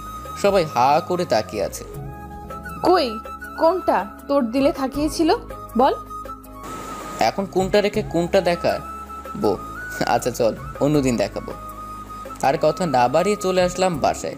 বেশি বললেও আবার রেগে যাবে, তাই কোনো কথা বললাম না। হঠাৎ ওই বাইক থামা, বাইক থামা। কি হয়েছে, চিল্লাচ্ছিস কেন? আইসক্রিম খাবো। শুরু হয়ে গেছে। বিরক্তি নিয়ে বাইক রেখে আইসক্রিম এনে দিলাম। থ্যাংক ইউ বাবু। আর পিরিত দেখাতে হবে না। বাসায় চলে আসলাম, নিতুকে দিয়ে চলে গেলাম আবার কাজে। সারাদিন কাজ করে রাতে বাসায় আসার সময় হঠাৎ মনে হলো নিতুর জন্য কিছু নিয়ে গেলে কেমন হয়। নিতু বেশি আইসক্রিম পছন্দ করে, তাই বাসার কাছে দোকান থেকে 2টা আইসক্রিম নিয়ে বাসায় চলে আসলাম। সোজা রুমে চলে গেলাম। নিতু টেবিলে বসে পড়ছে, পেছন থেকে জড়িয়ে ধরলাম। আউ কি কি? আমি এত চিল্লাচ্ছিস কেন? ছেড়ে দিয়ে ওর মুখ চেপে ধরলাম। ও তুই? আমি খেয়াল করিনি, পড়তেছিলাম তো তাই। আর এইভাবে হঠাৎ করে জড়িয়ে ধরলে তো ভয় পাবারই কথা। ভাবছিলাম একটু রোম্যান্স করব, কিন্তু তুই দিলে চিৎকার করে। পেছন থেকে জড়িয়ে ধরে ওর গালে চুমু দিয়ে। আমি বুঝতে পারিনি তুই আসছিস, আমি মনে করেছি অন্য কিছু। আচ্ছা এই নে, তোর জন্য আইসক্রিম আনছি। সত্যি আমার জন্য? খেয়ে নে তাড়াতাড়ি, না হলে আইসক্রিম গলে পানি হয়ে যাবে। 2টা কে খাবে? তুই? আমার একটা হলে চলবে, আর একটা ভাবিকে দিয়ে আসি। তোর ইচ্ছা। নিতু একটা নিয়ে চলে গেল ভাবিকে দেওয়ার জন্য। আমি তো মনে করছি 2টা ওর হবে না, কিন্তু ওর একটা হলেই হয়ে যায়। আগে জানতাম না। আমার তো প্রিয় খাবার একটা হলেই চলে না, 2-3টে লাগে। পেঁয়াজু আর সান চিপস, এই 2টা বেশি খাই। পেঁয়াজু হলে 10-20টা না হলে আমার চলে না, আর সান চিপস হবে 3-4 প্যাকেট লাগে। ভাবিকে দিয়ে নিতু রুমে এসে আমার সামনে বসে খেতে লাগলো আইসক্রিম, আর আমি ওর খাওয়া দেখছি। এতদিন খেয়াল করিনি আইসক্রিম খাওয়ার সময় একেবারে বাচ্চাদের মতো লাগে নিতুকে। বাচ্চাদের মতো লাগার যথেষ্ট কারণও আছে নিতুর মধ্যে। ও বাচ্চাদের মতো চুষে চুষে আইসক্রিম খায়, আর ঠোঁট সহ নাকেও আইসক্রিম লেগে যায়। আমি মুগ্ধ হয়ে খাওয়া দেখছি। এত সময় নিতু লক্ষ্য করেনি যে আমি ওর দিকে তাকিয়ে আছি। এক মনে খেয়ে চলেছে। হঠাৎ আমার চোখে চোখ পড়ল। খাবি আইসক্রিম? না। একটু খাও। আমার আইসক্রিম খাওয়ার ইচ্ছা নাই, কিন্তু ওর ঠোঁটে লাগা আইসক্রিমগুলা খাবার লোভ সামলাতে না পেরে ওর ঠোঁট চোষা শুরু করলাম। আশেপাশে লেগে থাকা আইসক্রিমগুলো খেয়ে নিলাম। নিতুকে ছেড়ে দিয়ে দেখি আমার চোখ লাল করে চেয়ে আছে। আইসক্রিম খেতে বলছিলাম, আমার ঠোঁট চুষতে বলিনি। ইচ্ছা হলেই খেয়ে নিবি, অনুমতি নিতে হয় না? আমারই তো সব কিছু, নিজের কিছু খাইতে হলে অনুমতি লাগে নাকি? যা ফ্রেশ হয়ে আয়, আমি খাবার নিয়ে আসছি। যাচ্ছি। সারাদিন ঘামে শরীরে দুর্গন্ধ হয়ে গেছে, তাই গোসল করে নিলাম। গোসল করে এসে দেখি নিতু খাবার নিয়ে চলে এসেছে। আমি গামছা পরে আছি, কাপড় নিয়ে যায়নি। তাই কি হয়েছে? এই দাঁড়া একটু। কি হয়েছে? তোকে না খুব সুন্দর লাগতেছে, ইচ্ছা করতেছে তোকে খেয়ে ফেলতে। সুন্দর লাগছে বলে খেয়ে ফেলবি? এই বলতে নিতু আমার গামছা খুলে দিয়ে গামছা নিয়ে দৌড়াতে লাগলো। আরে কি করিস? তোর লজ্জা করে না? নিতু! হায় হায়, আমার কিছুই রইল না, সব শেষ হয়ে গেল। নিতু সাথে সাথে এসে আমাকে জড়িয়ে ধরে ভাবিকে বলল। আসার আর সময় পেল না। দরজা নক করতে পারিসনি? এই বলে ভাবি চলে গেল, আর আমি বলদের মতো দাঁড়িয়ে আছি। তোর জন্য আমার সব শেষ হয়ে গেল। বজ্জাত মেয়ে আসার আর সময় পাইল না। সরি বাবু। সরি বললে কি আমার ইজ্জত ফিরে পাওয়া যাবে? তাড়াতাড়ি কাপড় পরে নে, ভাবি কিছু দেখেনি। বজ্জাত মেয়ে, এখন আমি তোকে। আমায় কিছু করলে কান্না করব কিন্তু। হয়েছে, আর কান্না করতে হবে না। কাপড় পরে খাবার খেয়ে নিলাম দুজনে। আমি বিছানায় বসে রেস্ট নিলাম, আর নিতু খাবার প্লেট রেখে আসলো। তুই ফোন কিনছিস না কেন? ফোন কিনে কি হবে? সারাদিন তোকে কত মিস করে জানিস? আমার জেনে লাভ কি? তোর লাভ কি? সত্যি তো আমি তো আর তোর কেউ না। তুই তেঁতুল গাছের পেতনি। এই পেতনি এখন তোকে খেয়ে ফেলবে। এই বলে আমার ঠোঁটের উপর নির্যাতন শুরু করে দিল। আমিও সমানভাবে তাল মিলাইতে লাগলাম। একে অপরের ভালোবাসার সাগরে ডুবে যেতে লাগলাম। আচ্ছা তুই নামাজ পড়িস না কেন? কে বলল? আমি তো প্রতি শুক্রবার জুমার নামাজ জামাতের সহিত আদায় করি। কি সপ্তাহে একদিন? কাল থেকে 5 ওয়াক্ত নামাজ পড়বি, মনে থাকবে? চেষ্টা করব। চেষ্টা করলে হবে না, পড়তেই হবে। আচ্ছা। মনে থাকবে। আর কাল একটা মোবাইল কিনবি। আমার যখন ইচ্ছা হবে তখন কথা বলবো। জীবনে নিজের টাকায় মোবাইল কিনেছি।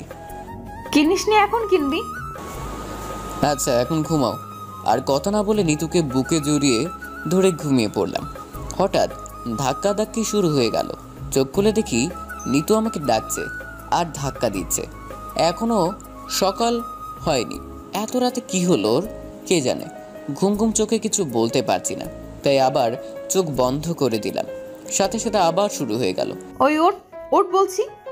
কি হয়েছে? এত রাতে চিল্লাচিল্লি করিস না তো, ঘুমাতে দে। ওঠ বলছি, না হলে খুব খারাপ হবে। আজ না, কাল থেকে বলবো। তুই এক্ষুনি উঠতে হবে, না হলে আমি টেনে বাইরে ফেলে আসবো। এই বলেই নিতু আমার হাত ধরে টানা শুরু করে দিল। এখন আর কোনো উপায় নাই। এই মেয়ে যে পরিমাণ জেদি, সত্যি টানতে টানতে নিয়ে যাবে। তাই উঠে গেলাম, বসে বসে চোখ ডলতে লাগলাম। চল তাড়াতাড়ি। কোথায় যাব এখন? গোসল করে নামাজ পড়তে হবে। এখন গোসল করতে ইচ্ছা করছে না। গোসল না করে নামাজ পড়বি কি করে? অজু পড়লেই তো হবে। মাথা খারাপ হয়ে গেছে? ঘুমানোর আগে কি কি করেছিস মনে আছে? হ্যাঁ তাই তো। স্বামী স্ত্রীর মিলন যতই পবিত্র হোক না কেন, মিলন করার পরে গোসল না করলে শরীর পবিত্র হবে না। তাই কথা না বাড়িয়ে চলে গেলাম গোসল করতে। কিন্তু আজ গোসলটা অন্যরকম হয়ে গেল। নিতু আমার সাথে গোসল করতে লাগলো। মেয়েটার দিন দিন লজ্জা কমে যাচ্ছে দেখছি, তবে আমার খুব ভালো লাগতেছে। আপনারা সবাই ভালো লাগা বুঝবেন না, যারা বিবাহিত এবং স্বামী স্ত্রী একসাথে গোসল করে তারা বুঝবে একসাথে গোসল করা কতটা রোমান্টিক ব্যাপার। আর বেশি বলবো না, বেশি বললে ছেলেমেয়েরা বিয়ে করার জন্য পাগল হয়ে যাবে। তার উপর শীতকালও চলে আসছে। গোসল শেষ করে অজু পরে একসাথে ফজরের নামাজ আদায় করে নিলাম। নামাজ শেষ করে দেখি হালকা আলো ফুটেছে, তাই চলে গেলাম ব্যালকনিতে। আজ সকালটা খুব সুন্দর, তাই না? প্রতিটি সকাল খুব সুন্দর, কিন্তু আমরা তা দেখতে পাই না। ঠিক বলছো। ব্যালকনিতে রাখা সোফায় বসে গল্প করতে লাগলাম। কিছু সময় পরে ওইখানেই ঘুমিয়ে গেলাম দুজন।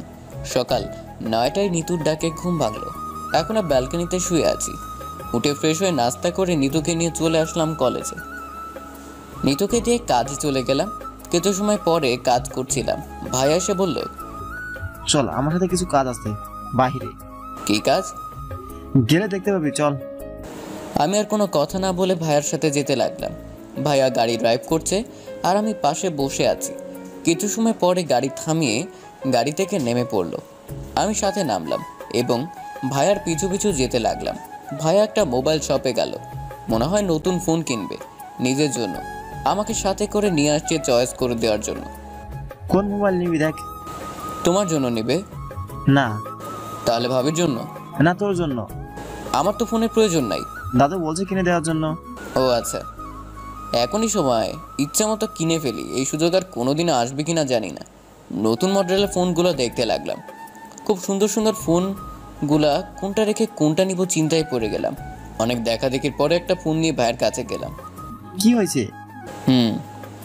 ভাইয়া বিল পে করে আসলো আর আমি মোবাইল নিয়ে সব কিছু সেটিং করতে লাগলাম। ভাই আসার পরে গাড়ি নিয়ে দোকানে চলে আসলো। এসে দেখি নিতুর কলেজ ছুটির সময় হয়ে গেছে, তাই বাইক নিয়ে চলে আসলাম নিতুর কলেজের সামনে। নিতু এখনও বাহির হয়নি, তাই বসে আছি আর মোবাইল নিয়ে দেখতে লাগলাম। কিছু সময় পরে লক্ষ্য করলাম কালকের ওই মেয়েটা আজও আমার দিকে চেয়ে আছে। সেই দিকে খেয়াল না করে মোবাইল দেখতে লাগলাম। নতুন মোবাইল তো, তাই একটু বেশি আকর্ষণ। কিছু সময় পরে নিতু আসলো, সাথে উমাও ছিল। ওই বজ্জারটাকে দেখে আমার রাগে চোখ লাল হয়ে যাচ্ছে। বিষয়টা নিতু ও উমা ঠিকই বুঝতে পারছে, তাই উমা আমার দিকে না এসে অন্য দিকে চলে গেল। ওই বজ্জাত মেয়ে, এদিকে আয়। ওইদিকে কোথায় যাচ্ছিস? চিৎকার করে বললাম। আমার কথা না শুনেও চলে গেল। আরে কি হয়েছে, এমন চিল্লাচ্ছিস কেন? আমি ওই বজ্জাত মেয়ের জন্য ওই দিন রাগে মাথা কাজ করছে না। আচ্ছা ওই কথা ভুলে যা, ওর কোনো দোষ নাই। চল বাসায় যাই। চল। এই ব্যাগে কি? ও বলতে ভুলে গেছি, ভাই একটা মোবাইল কিনে দিল, দাদু বলছে দেওয়ার জন্য। ওয়াও, নতুন ফোন? আমি পকেট থেকে মোবাইল বাহির করে নিতুর হাতে দিলাম। ওয়াও, খুব সুন্দর মোবাইল। বুঝতে হবে না কার চয়েস। এদিকে তাকা, সেলফি কেমন হয় দেখি। এই হলো মেয়েদের আর এক সমস্যা। কিছু হয়ে যায় সেলফি। একসাথে কতটা সেলফি নিছে কে জানে। অনেক পোজ নিয়ে সেলফি নিল। আজই মনে হয় মেমোরি ফুল করে ফেলবে। এখন চল বাসায় যাই। খুব সুন্দর সেলফি হয় এই ফোনে। এখন চল তোকে বাসায় দিয়ে আসি। চল। আমি নিতুকে নিয়ে বাসায় চলে আসলাম। এই ব্যাগটা নিয়ে যা আর আমার মোবাইলটা দে। এই নে। তোর মোবাইল দিয়ে আমি কি করব? আমার মানে তোর, আর তোর মানে আমার, তাই তুই আমারটা আর আমি। একদম সামনে আগাবি না। তোর মানে তোর, আমার মানে আমার। দে আমারটা। ওর হাত থেকে আনতে লাগলাম। এসব প্লিজ বাবু, তুই তো আমার লক্ষ্মী বাবু। বলে লাভ নাই, আমারটা দে বলছি। আমার সোনা বাবু, লক্ষ্মী বাবু এখন আমার কাছে থাক, তুই রাতে নিয়ে নিস। রাতে মনে থাকবে তো? একদম মনে থাকবে, তোরেই দিয়ে দিব। আচ্ছা এখন যাই। শোন, কি? জোহরের নামাজ পড়তে ভুলবি না কিন্তু। আচ্ছা। চলে আসলাম। বাসা থেকে আমার এত স্বাদের মোবাইল নিয়ে নিল আর ওর ওইটা আমাকে দিয়ে দিল। বজ্জাত মেয়ে একটা, নিজেরটাই হয় না আমারটা নিয়ে টানাটানি করে। আমি ওরটা নিয়ে এমন করি নাকি? কিছু সময় পরে কল আসলো। মোবাইল হাতে নিয়ে দেখি উমার নাম্বার থেকে কল আসছে। ওই বজ্জাত মেয়ে আমার নাম্বার কোথায় পেল? আরে এটা তো নিদুর মোবাইল। দেখি কল রিসিভ করে কি বলে। ওই বজ্জাতের হাড্ডি, সবার সাথে তো জল্লাতে দেখাস, নিজের বজ্জাত স্বামীটাকে ঠিক করতে পারিস না। দেখছিস আর কেমন করে আমার দিকে চেয়েছিল। তোর জামাই না হলে আজ কি অবস্থা করতে আমি নিজেই জানি না, শুধু তোর জামাই বলে ছেড়ে দিলাম। ওই শয়তানের হাড্ডি বজ্জাত মেয়ে, তোকে একটা হাতের কাছে পাই তারপর মজা বোঝাবো। ঝাঁঝালো সুরে বললাম। আর কিছুই বললো না, সাথে সাথে কল কেটে দিল। রাতে বাসায় চলে আসলাম। এসে রুমে গিয়ে দেখি নিতু বসে বসে পড়তেছে আর আমার মোবাইলটা বিছানায় রাখা। মোবাইল হাতে নিয়ে দেখতে লাগলাম। সিম এখনও ঢুকানো হয়নি। আমার সিমটা তো দাদুর কাছে। আমি সিম খুঁজতে যাব না, দিলে দিবে, না দিলে নাই। মোবাইলের গ্যালারিতে ঢুকে আমি অবাক। এই কয়েক ঘন্টায় 200+ পিকচার তোলা হয়ে গেছে। কি বলবো, নিতুকে খুঁজে পাচ্ছি না। আপাতত কিছু না বলে দেখতে লাগলাম ওর তোলা পিকগুলো। বিভিন্ন স্টাইলে তোলা সেলফি দেখছি আর মনে মনে হাসছি ওর সেলফির ধরন দেখে। আজ বাসায় এসে মোবাইল নিয়ে বসে গেলি, আর আমার সাথে একটা কথাও বলার প্রয়োজন মনে হয়নি। তোর পড়ায় বিরক্ত করতে চাইছিলাম না, তাই কথা বলিনি। আর তোর সেলফিগুলো দেখছিলাম। ফ্রেশ হয়ে আয়, আমি খাবার নিয়ে আসছি। ওকে। মোবাইল রেখে চলে গেলাম ফ্রেশ হতে।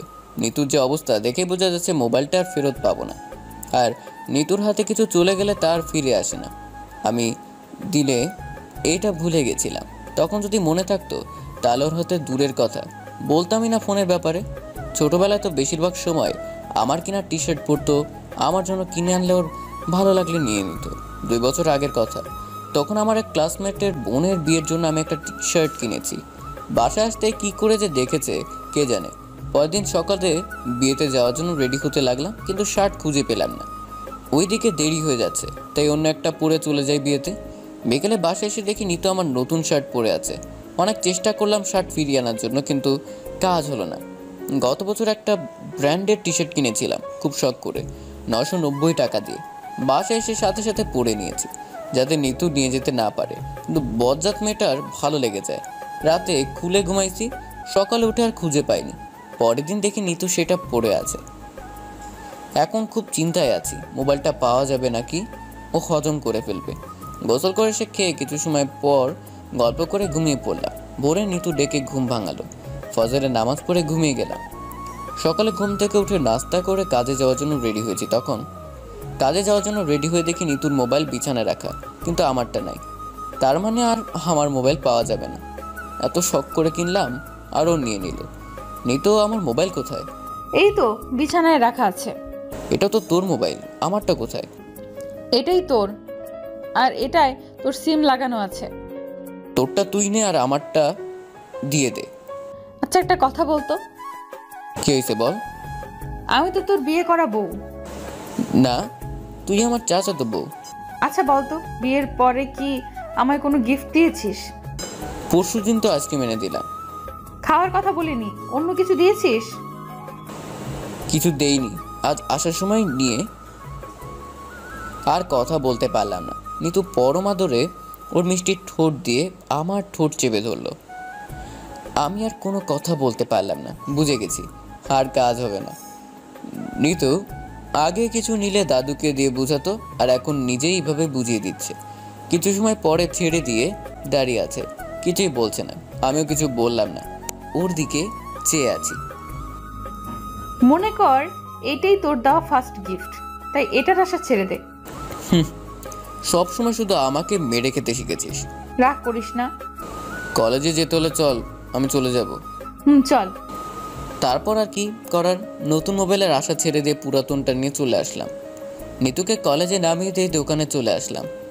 মনটা একেবারে খারাপ হয়ে গেছে। কত শখ করে কিনলাম, কিন্তু তার হলো না।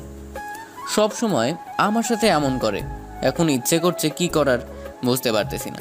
চুপচাপ সব সহ্য করতে হচ্ছে, কিছু বলতেও পারছি না। কী বা বলবো আর কাকে বলবো? সে তো আমার বউ হয়ে গেছে। কাউকে মনের দুঃখ বললে সে বলবে বউ তো তোর, অন্য কারো না। সেজন্য কিছু বলতে পারছি না। চুপচাপ কাজে লেগে গেলাম। ভাইয়া হয়তো কিছুটা লক্ষ্য করছেন, কিন্তু কিছু বলছেন না। নিতুর কলেজ ছুটির সময় হয়ে গেছে, আমি খেয়াল করিনি। আজ নিতু কলেজে আসছে কেন? কলেজ ছুটির সময় হয়ে গেছে, তুই যাবি না? আমি তো খেয়াল করিনি। মোবাইল বাহির করে টাইম দেখতে লাগলাম। নতুন মোবাইল কোথায়? তোমার আদরের বজ্জাত চাচাতো বোনের কাছে। রাগ দেখে কি আর হবে, তোর বউ তো সে। এর জন্য তো কিছুই বলতে পারি না। আর কথা না বলে চলে আসলাম কলেজের সামনে। এসে দেখি নিতু এখনও আসেনি, তাই বসে বসে অপেক্ষা করতে লাগলাম। হঠাৎ দেখি ওই মেয়েটা ভেতর থেকে এসেছে, আমার থেকে কিছু দূরে দাঁড়িয়ে আমার দিকে তাকিয়ে আছে। এই মেয়ের সমস্যা কি কিছুই বুঝলাম না। প্রতিদিন আমার দিকে এমন করে তাকিয়ে থাকে কেন, বুঝলাম না কিছু। কিছু সময় পরে নিতু আসলো। নিতুকে নিয়ে বাসায় চলে আসলাম। প্রতিদিন নিতুকে আনার সময় দেখি ওই মেয়ে আমার দিকে তাকিয়ে থাকে, আমার সামনে দাঁড়িয়ে থাকে আর আমার দিকে তাকায়। নিজের কাছে কেমন বিরক্ত লাগে ব্যাপারটা। এভাবে চলে গেল কিছুদিন। এখন নিতুর পরীক্ষার সময় চলে আসছে, এখন পরীক্ষার হলে দিয়ে আসতে হয়। এখনও দেখি আগের মতো ওই মেয়েটা আমার দিকে তাকায়, কিছু বলেও কাছে আসেও না, শুধু ড্যাব ড্যাব করে তাকিয়ে থাকে। এখন নিতু আর আমার ভালোবাসার কমতি নাই। আমার কাছে যত ভালোবাসা আছে সব নিতুকে দিয়ে দিই, আর নিতু আমাকে সব কিছু দিয়ে ভালোবাসে। এখন আর দাদুর কাছে কোনো অভিযোগ করে না আমার ব্যাপারে। কোনো কিছু হলে বা আমি কোনো কাজে না করলে রাতে বাসায় আসলে কাজ করিয়ে ছাড়ে। ওই দিন নিতু কল করে বলেছিল ওর জন্য আইসক্রিম আনার জন্য, কিন্তু আমি ভুলে গেছিলাম। রাতে বাসায় এসে নিতুকে দেখে মনে হলো আইসক্রিম নিয়ে আসতে ভুলে গেছি। প্রথমে নিতু কিছু বলেনি, যখন ঘুমানোর জন্য বিছানায় যাব তখনই, একদম খাটে উঠবি না। তাহলে আমি কোথায় যাব? কোথায় যাবি তা জানি না, তবে আজ তোর বিছানায় জায়গা নেই। কেন, আমি বিছানায় ঘুমাতে পারবো না? আজ কিছু আনার জন্য বলেছিলাম, তা কোথায়? আসলে আমি ভুলে গেছি, কাল সকালে এনে দিব। তাহলে এই বিছানায় ঘুমানোর কথাও ভুলে যা। আমি কোথায় ঘুমাবো? আমি কি জানি। কাল এনে দিব, সত্যি বলছি। তুইও এই বিছানায় কাল ঘুমাতে পারবি, সত্যি বলছি। আর কথা না বলে রুম থেকে চলে আসলাম। এখন আইসক্রিম এনে না দিলে বিছানায় উঠতে দিবে না, আর নিতুকে জড়িয়ে না ধরলে আমার ঘুম আসবেও না, তাই বাইরে যেতে লাগলাম। এত রাত্রে কোথায় যাবি? সামনের দোকানে যাব। এত রাত্রে কেন? নিতু বলছে আইসক্রিম খাবে, তাই নিয়ে আসার জন্য। এত রাতে আইসক্রিম খাওয়ার কি আছে? জানি না, বলছে আইসক্রিম এনে না দিলে আমাকে বিছানায় উঠতে দিবে না। আমার সাথে আয়। নিতু, তোর এত রাতে আইসক্রিম খাওয়ার ইচ্ছা হলো কেন? ইচ্ছে এখন হয়নি দাদু, ইচ্ছে দিনে হয়েছে। তাহলে এখন বলছিস কেন? দিনে কল দিয়ে বলছি বাসায় আসার সময় নিয়ে আসার জন্য, কিন্তু নিয়ে আসেনি, তাই বলছি বিছানায় উঠতে দিব না। বললাম তো কাল সকাল হলে এনে দিব। আমিও তো বলছি। দেখছো দাদু, তোমার নাতনি কত পাষাণ হয়েছে। দাদুর দেখার কি আছে? দাদু তুমি গিয়ে ঘুমাও, আমি এটাকে আবার সাইজ করব। দাদু তুমিই বলো এখন এসব না করতে, আমি তো ভুলে গেছিলাম। তোদের যা ইচ্ছা কর, আমি এসবে নাই। এই বলে দাদু চলে গেল, আর নিতু আমার দিকে চোখ রাঙিয়ে চেয়ে আছে। তাই চলে গেলাম দোকানে আইসক্রিম আনার জন্য। দোকান থেকে আইসক্রিম এনে দেওয়ার পরে আমাকে বিছানায় উঠতে দিছে। আজ নিতুর শেষ পরীক্ষা। আমি বাইরে দাঁড়িয়ে আছি, কিন্তু নিতু আসার কোনো নাম গন্ধ নেই। ওই মেয়ে বাহির হয়েছে, দেখতে দেখতেই চেনা হয়ে গেছে মেয়েটাকে, তাই দেখেই চিনতে পারছি। এ কি, আজ দেখি মেয়েটা সোজা আমার দিকে আসছে। এই মেয়ের মতলব কি কিছুই বুঝতেছি না। আমি ওর দিকে খেয়াল না করে মোবাইল দিয়ে ফেসবুকিং করতে লাগলাম। আসসালামু আলাইকুম, কেমন আছেন? মেয়েটার দিকে চেয়ে আছি, কোনো কথা বলছি না। কি বলবো সেটা খুঁজে পাচ্ছি না। কথা বলেন না কেন? সালামের জবাব দেন। ওয়ালাইকুম আসসালাম, ভালো। আপনি? আমি আপনার ছোট, তাই আমাকে তুমি বললে খুশি হব। আমি ভালো আছি। কোনো কথা না বলে মোবাইলে তাকালাম। আমি তানহা, নেতুর ক্লাসমেট। আমি নেতুর চাচাতো ভাই, তাই না? মিস তানহা, আপনি হয়তো ভুল শুনেছেন। আমি নিতুর ভাই না, স্বামী। আপনি বললেই হয়ে গেল? আমি তো খোঁজ নিয়ে দেখছি। তা কি কি খোঁজ নিলেন আপনি? আপনি নিতুর ভাই সেটা আমি জানি, আর অনেকের কাছ থেকে শুনিয়েওছি। হ্যাঁ, আমি নিতুর ভাই ছিলাম আমাদের বিয়ের আগ পর্যন্ত। বিয়ের পর থেকে স্বামী হয়ে গেছি, আর এখন আপনার দুলা ভাইও। আপনি খুব ভালো বলতে পারেন দেখছি। আমার কাছে কি চান এখন? আপনার মন। হোয়াট? না মানে আপনার নাম্বারটা যদি দিতেন। কেন, আমার নাম্বার দিয়ে কি করবেন? না মানে একটু কথা বলতাম। আমার সাথে কথা বলে আপনি কি করবেন? এমনি বলতাম আর কি। ও, আপনার ক্লাসমেটের কাছে আমার নাম্বার আছে, নিয়ে নেন। আপনি দিলে ভালো হবে। ওর কাছে খারাপটা না, ভালোটা আছে।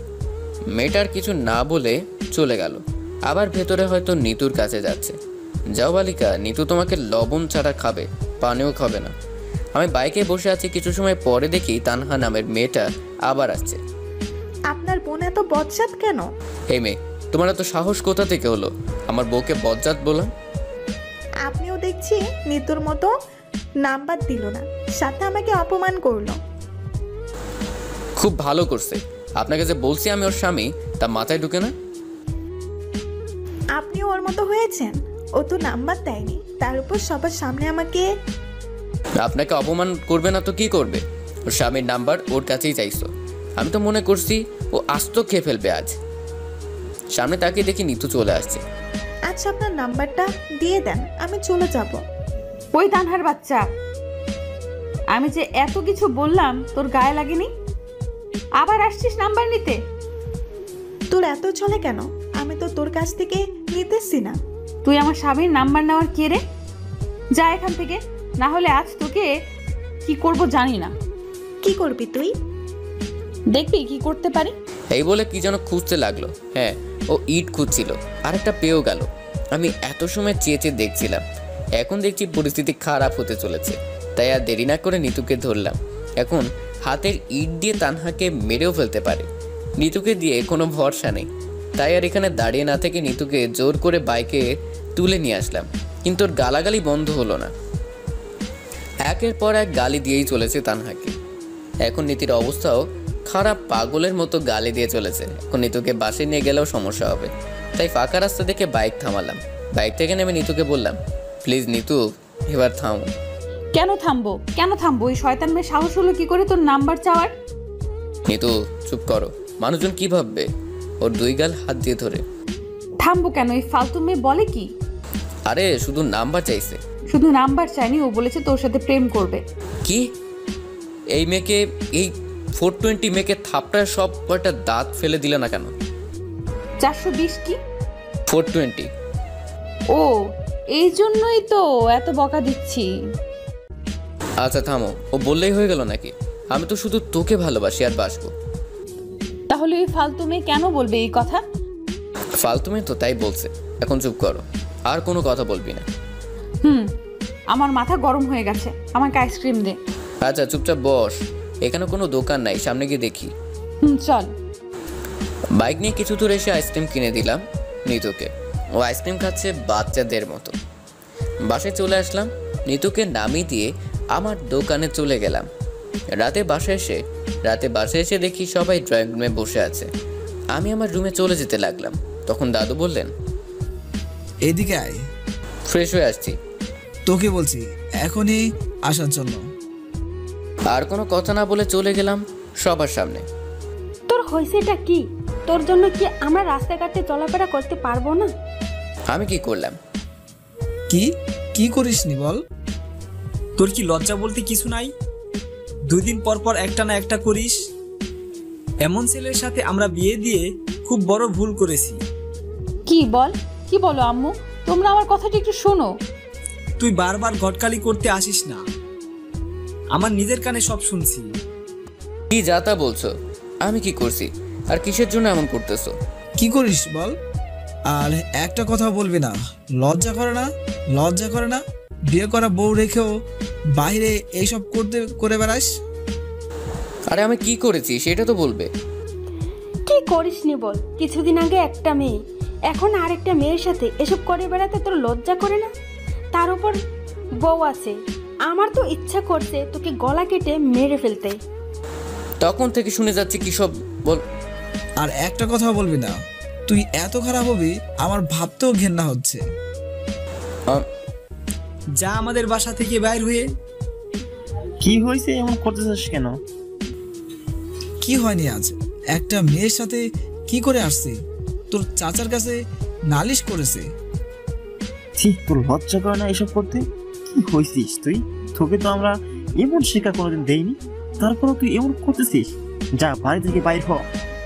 আমার কথা একটু শোনো, ও কিছুই করেনি। আজ আমি তোর সাথে ছিলাম। চুপ, তুই আর একটা কথা বলবি না। নিতুর মা, ওকে রুমে নিয়ে যাও। তোমরা যদি ওকে বাহির করে দাও তাহলে আমাকেও বাহির করে দাও। ও খারাপ হলে আমি ওর বউ, আমিও খারাপ। চুপ, আর একটা কথা বলবি না।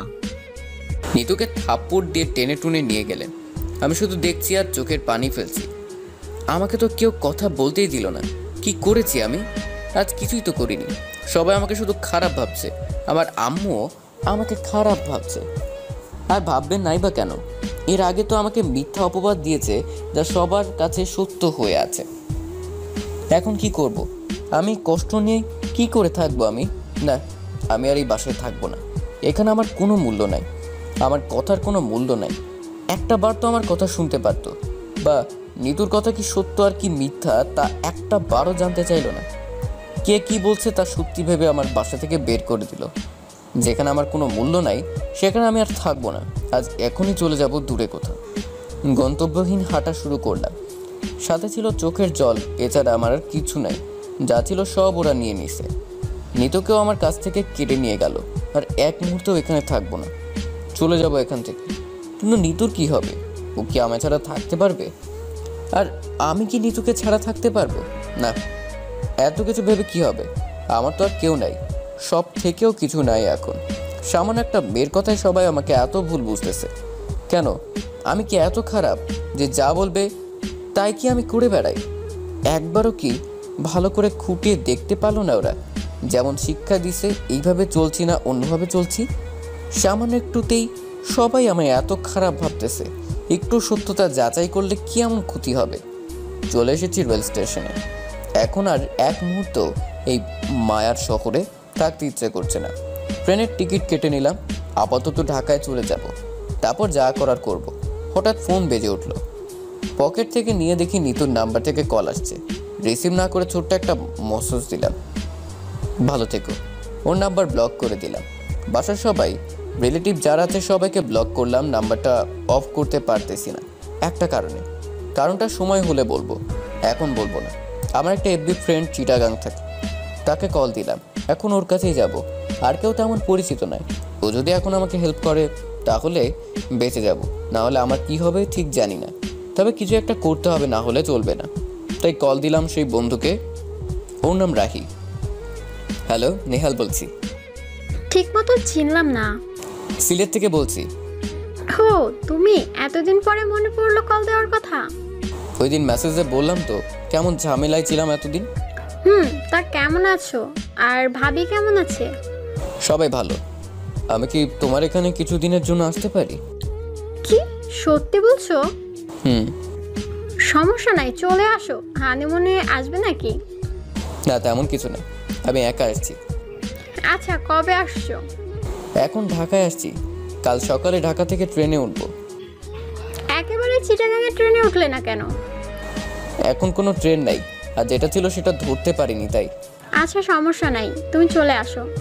আর একটা কথা, আমি যে তোমার এখানে আসবো কেউ যেন না জানে। কেন, কোনো সমস্যা? আসলে সব বলবো, তুমি আর আমি ছাড়া যেন কেউ না জানে। ওকে, কাল চিটাগাঙের কাছে এসে আমাকে কল দিও, আমি নিতে আসবো। ওকে, ভালো থেকো। হুম। কল কেটে দিলাম। এখন কিছুটা শান্তি লাগতেছে।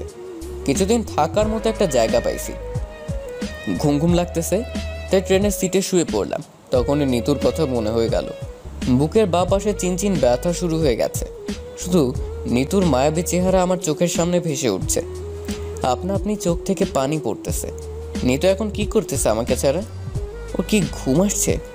ও তো আমাকে জড়িয়ে না ধরে ঘুমোতে পারে না। এখন কি করে ঘুমাবে তাহলে?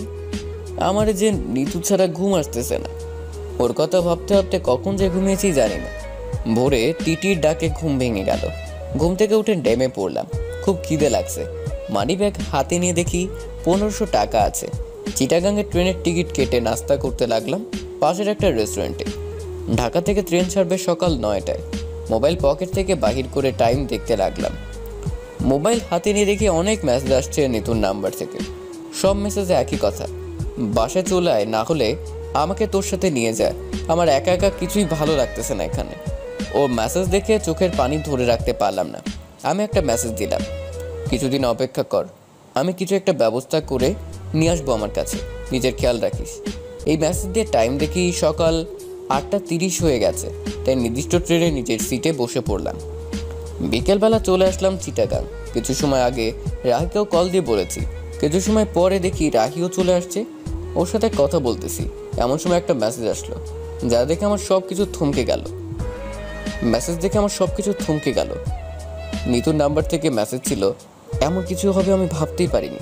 কি হয়েছে? এমন করে কি দেখছিস মোবাইলে? মেসেজ। কে দিছে মেসেজ? নিতু। কি লেখা আছে এতে? নিতু বলছে প্রেগনেন্ট আর আমাকে চলে যাওয়ার জন্য বলছে। ওয়াও, এটা তো খুশির খবর।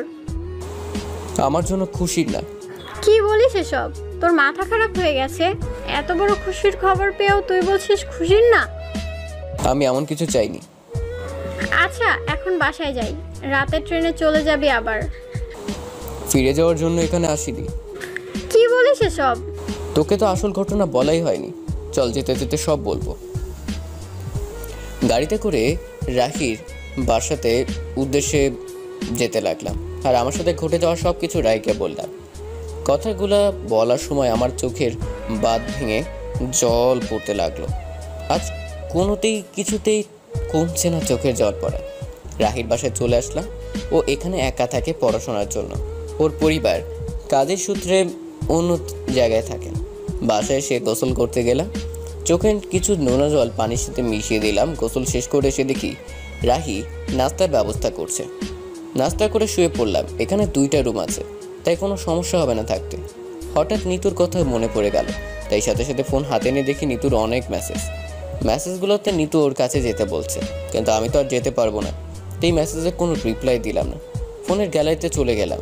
নিতুর সাথে কাটানোর সময়ের সবগুলো পিকচার দেখতে লাগলাম। অনেক হাসি খুশির সময় ছিল। বিভিন্ন সময় বিভিন্ন রকম পিকচার দেখে অজান্তেই ঠোঁটের এক কোণে হাসি ফুটে উঠল। পিকচার দেখতে দেখতে ঘুমিয়ে গেলাম। 5 দিন পরে এখন নিতু শুধু মেসেজ দিয়ে চলেছে। আমি দেখে চোখের জল ফেলা ছাড়া আর কিছুই করতে পারি না।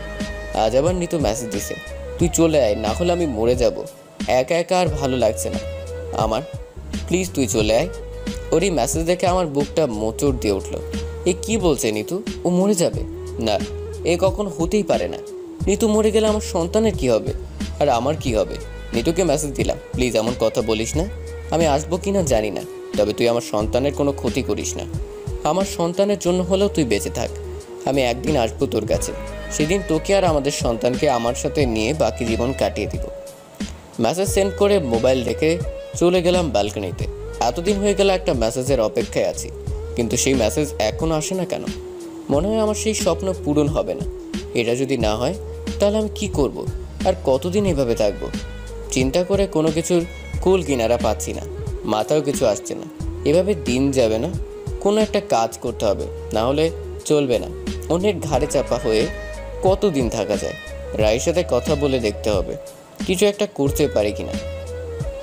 আমার জন্য রুমে চলে গেলাম। রাহি রুমে নাই, বাইরে কোথাও গেছে মনে হয়। রায়ের জন্য অপেক্ষা করতে লাগলাম। বিকেলবেলা রাহি বাসায় আসলো। আমি ড্রয়িং রুমে বসেছিলাম। দুপুরে খাবার খেয়েছিস?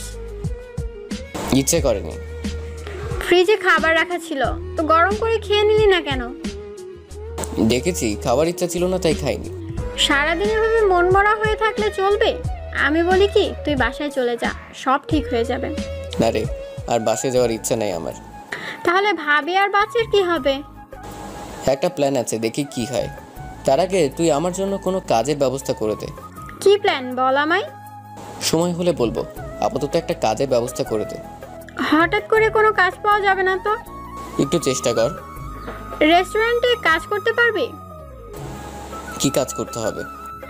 কাউন্টারে বসে খাবার বিল নেওয়া যদি পারিস তাহলে আমার পরিচিত আছে। সমস্যা নেই, পারবো। সকাল 10টা থেকে রাত 10টা পর্যন্ত। পারবো, কোনো সমস্যা নেই। তারপর রাহি চলে গেল ওর রুমে। সন্ধ্যার পর আমাকে নিয়ে চলে গেল সেই রেস্টুরেন্টে। ওর মামার এইটা কথা বলে আসলাম কাল থেকে চলে যাব। পরের দিন থেকে কাজে লেগে গেলাম। মোবাইলটা সারাদিন সাইলেন্ট করে রাখি। সারাদিন কাজে চলে যায়, আর রাত হলেই সব কষ্ট ঘিরে ফেলে আমার। 15 দিন পরে সকালে ঘুম থেকে উঠে প্রতিদিনের মতো নিতুর দেওয়া মেসেজগুলো দেখতে লাগলাম। হঠাৎ একটা মেসেজ দেখতে পেলাম। হ্যাঁ, আজ এতদিন পরে সেই মেসেজ আসছে, যার জন্য এতদিন বসেছিলাম। দেরি না করে রায়ের কাছে গেলাম। গিয়ে রাহিকে জড়িয়ে ধরলাম। ও আমার কাণ্ড দেখে হা করে আছে। কি হয়েছে, এত খুশি কেন আজ? আমার যে প্ল্যান ছিল সেটা হয়ে গেছে। ও, তা কি সেটা বল। আমি অস্ট্রেলিয়া স্কলারশিপ পেয়েছি। আও, অভিনন্দন।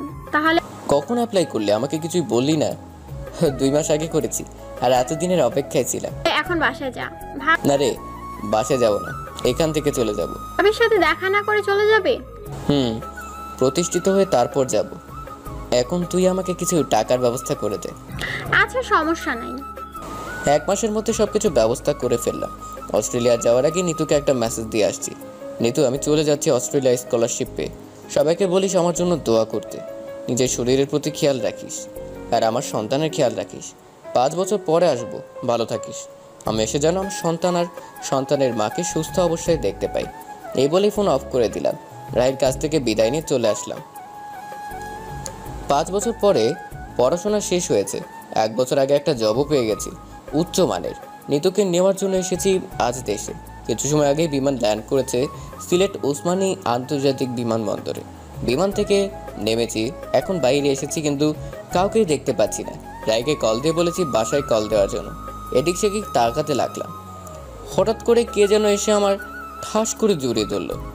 হে আর কেউ না, আমার ডেঞ্জারাস বউ পাগলিটা কান্না শুরু করে দিছে। দিতে এখন বাসায় যাবি নাকি এখানেই থেকে যাবি? চুপ, তুই একটা কথাও বলবি না। আমার সন্তান কোথায়? সাথে নিয়ে আসিসনি? সবাই আসছে। সামনে চেয়ে দেখি সবাই আমার সামনে দাঁড়িয়ে আছে। ছোট 2টা বাচ্চা দেখছি। 2টা কি আমার নাকি? কিছুই বুঝতেছি না। সবাই আমার দিকে হাসি মুখে চেয়ে আছে। ওই 2টা কি আমাদের? ওই মেয়ে আমাদের, আর ছেলেটা ভাইয়ার। এই বলে নিতু আমার মেয়েটাকে আমার কাছে এনে দিল। দেখতে একেবারে নিতুর মতো হয়েছে। মনে মনে চিন্তা করলাম, এদেরও বিয়ে ঠিক করে রাখলে কেমন হয়। সমাপ্ত।